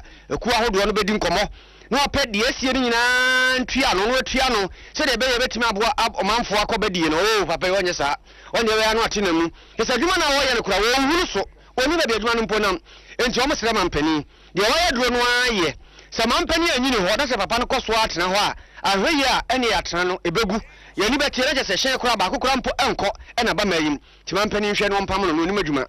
The government have to sit up and analyze the situation and let us all solve it amicably. But if I will say something right now. I will say the Minister of Transport supposed not to be at post again. When the minister sacked? That is what I'm saying. The Transport Minister must go. The Transport Minister must go. The reason why the Transport Minister must go is this. He is not performing. He is not performing in his ministry. Why am I saying this? When you go to Gold Board, the CEO over there is performing well. We are all giving him credit. When you go to finance sector, Honorable Atuforsen is performing well. When you go to Bank of Ghana, the governor over there is performing well. When you go to MPA, fuel was 17 cities, now 10 cities and 11 cities. Is he not performing well? So what is the transport minister doing at his office? What is he doing? Recently, when there was shortage in November and December, he said he's going to bring STC to come and curb that madness. He did. He did. How many weeks and how many days? Have you seen the STC in town now? It was meant for just the festive season. Meant for the festive season. Are the people in Ghana not going under the same stress today? People in Ghana, are they not going under the same stress today? Where David Aguado, one join us. And I didn't come out, and I just said, near Britain, they say, I bring a break of fashion by, say, young fan passing for, and you do in a shine away. Sabina, here near woman Sabri away. It just one for Joseph Bucari, Yaman Pebintra. Now, I didn't say, Berry, no say. Or how I shank a phone from you, say. Now, say, oh, I shan't be a or how about Hobana, a Jadura, or Nadia, baby. Just a woman to me to a one idea spare parts no edition moon. And Tina boy didn't a share and what packets you was you almost a city now what the general so dear. That's one more ton spare parts in your margins or more tissue. Say only part of the shiny Jumaya do baby. That's a how about no yes you can go see here with the best you and also can't be now my shine why then and say oh may since inception of him being a minister, he didn't even call a meeting of stakeholders to know whether we are facing challenges or not facing challenges. He's saying we are creating artificial shortage. What artificial shortage are we creating? The problem is that about 45 to 50% of the vehicles are in shop because of the high cost of spare parts. Sprinter bus, you can see, Sprinter bus is what we use over here. A backcastle of a Sprinter bus is now costing, recently it was 55,000. But as I'm speaking to you, it's 7,500 or 8,000. And you are saying you have reduced spare parts. A steer rack of the same Sprinter that I'm talking of, it was 1,800, but now 2,500. And you say you have reduced spare parts. What spare parts have you reduced? When they say they have reduced spare parts, I will not dispute that because a tie formerly was sold at 1,000 cedis. It's now sold at 750. It has been reduced. But the parts that are very costly are the engine, spare part, the engine, the back axle, the front axle, the steer rack, and those things. And our cars are even of age. Our cars that we are using for commercial purposes are over age. Any out here, Casama for the church to me, I'm a GPRT, your friend David Aguado, Nene, Enono. Abusia yegu kasi abono so yeso kwatwo se tomfo bondade na baby abobo de na se wo hia no adoaba fo ne esen ye wo se nipa tenamuo emu hawo a wo manfo namuo ni go shiro ne yefiri mu a enye yie ne se ye dibro nya wie pa na manfo be ti fifire wo firi adwuma mu na se wo kofi ate se ne wo firi nkra ekokuma se ana wo kwatamare wujina fa posa manfo mum fifire saa wo ha nkoa na adroba fo no wode nkyeremu bi aba wo mo se saa go suro nu a kyere so no enema mienu so bo no wache mienu ne edi kai wode mabone a no ani sika wode beto fam wo ye nne ya tete fam wo bu waso nti obi akoyi na lacha abesi abonten wo mo se kane no nanka wo mo a ye fra mo se private drivers no bebre siko de betofu no so wasese no weso medi we me kofro trotro na me kwa ebia me bonsanwu a cheze medu obi so wo motor si o motor no beboa ebi kura de bicycle sabre no mo si fam wo no ne bo no ayeden no wo munya ti se ya tete so no wo mo si ne wo be ho obi ya ne private car no agege adam wasa twa 7 bi wo no mo ache se waso esi ni so adan ya tete fam wo bo so e na amaka no ado so monte so a na akere so adoba fo nse ba kono no ni edi wo bi wo mo se sa traffic light na cheche kwa no no so bebre asai eti baby anke mo se we yi twam na we yatumi agina no light yi so ye etu be we free e ba na kase ani se gegrai no onum gina ho sima be di asa no obi nko mu obi mma no so ka mu bi na de yenti o mu nchire mu no traffic in the construction na ekoso no eno so ka na create traffic nti se nyame ya dom na se yetimi hweman a aka beda aban na se pa oh traffic in the peti azina de ka ye kwan na ngazan zo yesu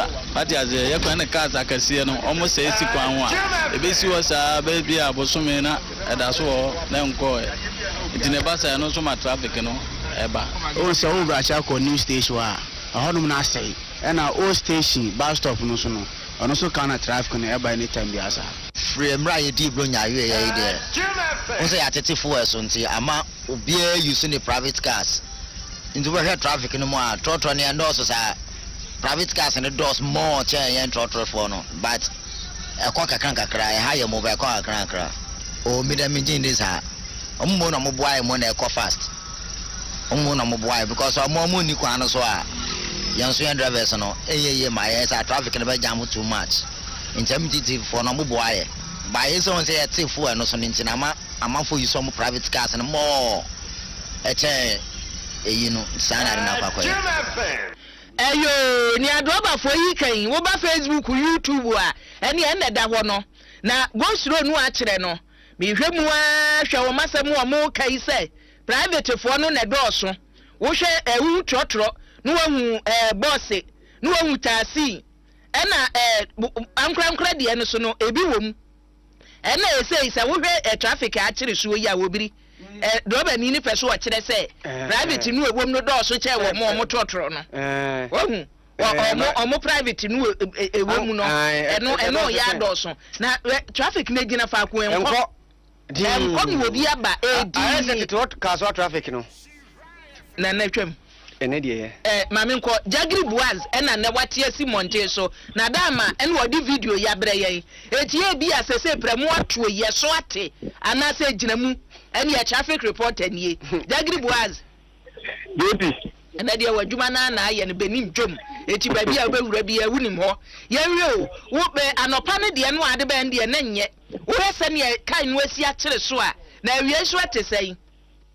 Well, baby meda say the odi kan no anopa ne ba bia di kan ko ye ne bi achimota new plan ho no sa kwa ne free amasamanya de be famwa e ba Accra Central ene ya fe ye boy na ko shia no so ene Medina ho say amanfo mu free adenta Medina besia bank na no sa kwa so du anopa ene so ta achipa anti bra ye ko ho anopa no na ho achi ankasa bazisi am no ka say the traffic situation no around Accra Central free makola ekosi Thompson Road ho na traffic no ababe gina sisi am no ka say na wutie ti da manfo no enchire mu etie na mama kuma na nka menni se amanfo adwen ekire wo mu se cars nketwa no ne titu na fuel abafom na ma wo mo abakrom dodo a ama traffic no ewo krom na so wo hwe cars na wo hwe videos am de ba na cars no etro wo mbebre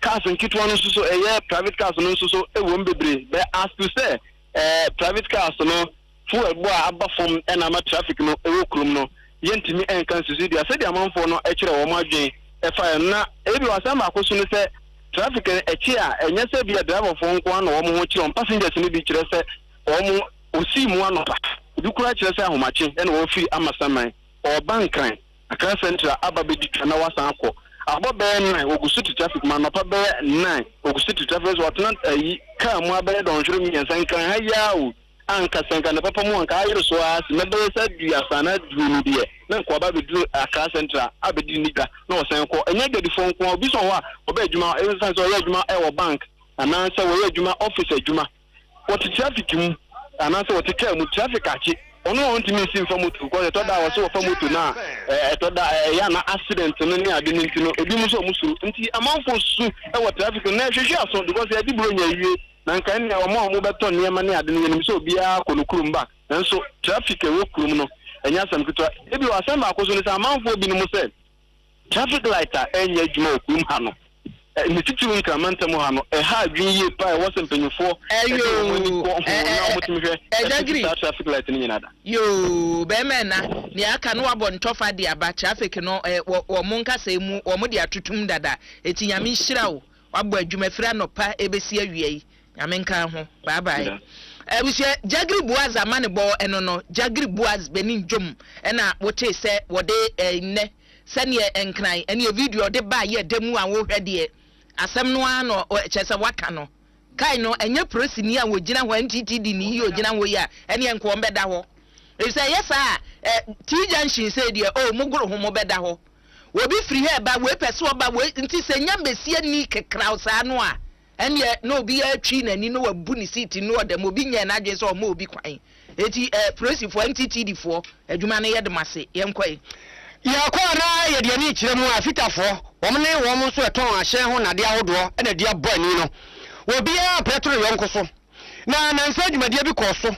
adwadifo nka bom ko ne soafo a ohwe adwadie ene mfiri dwuma so ma na Elizabeth Ofosu kodi enkomo ena wom di tu dwa se o se de ahye ho ne ma no a ye ton nyina atete bo no so no si yo ma tete so de eye na fedi nti amanfo tie mu no so amanfo tie mu tie mu nyina ya fitafo no mo ye ka no ho adwuma no a wo mo na aba he no aka che se ko yese no no afakire no di bia koto so afitafo tie ase bi no mo si afadi asambe na mo keka no mo ko fa mrantie bia betre mo ho se affairs ye tie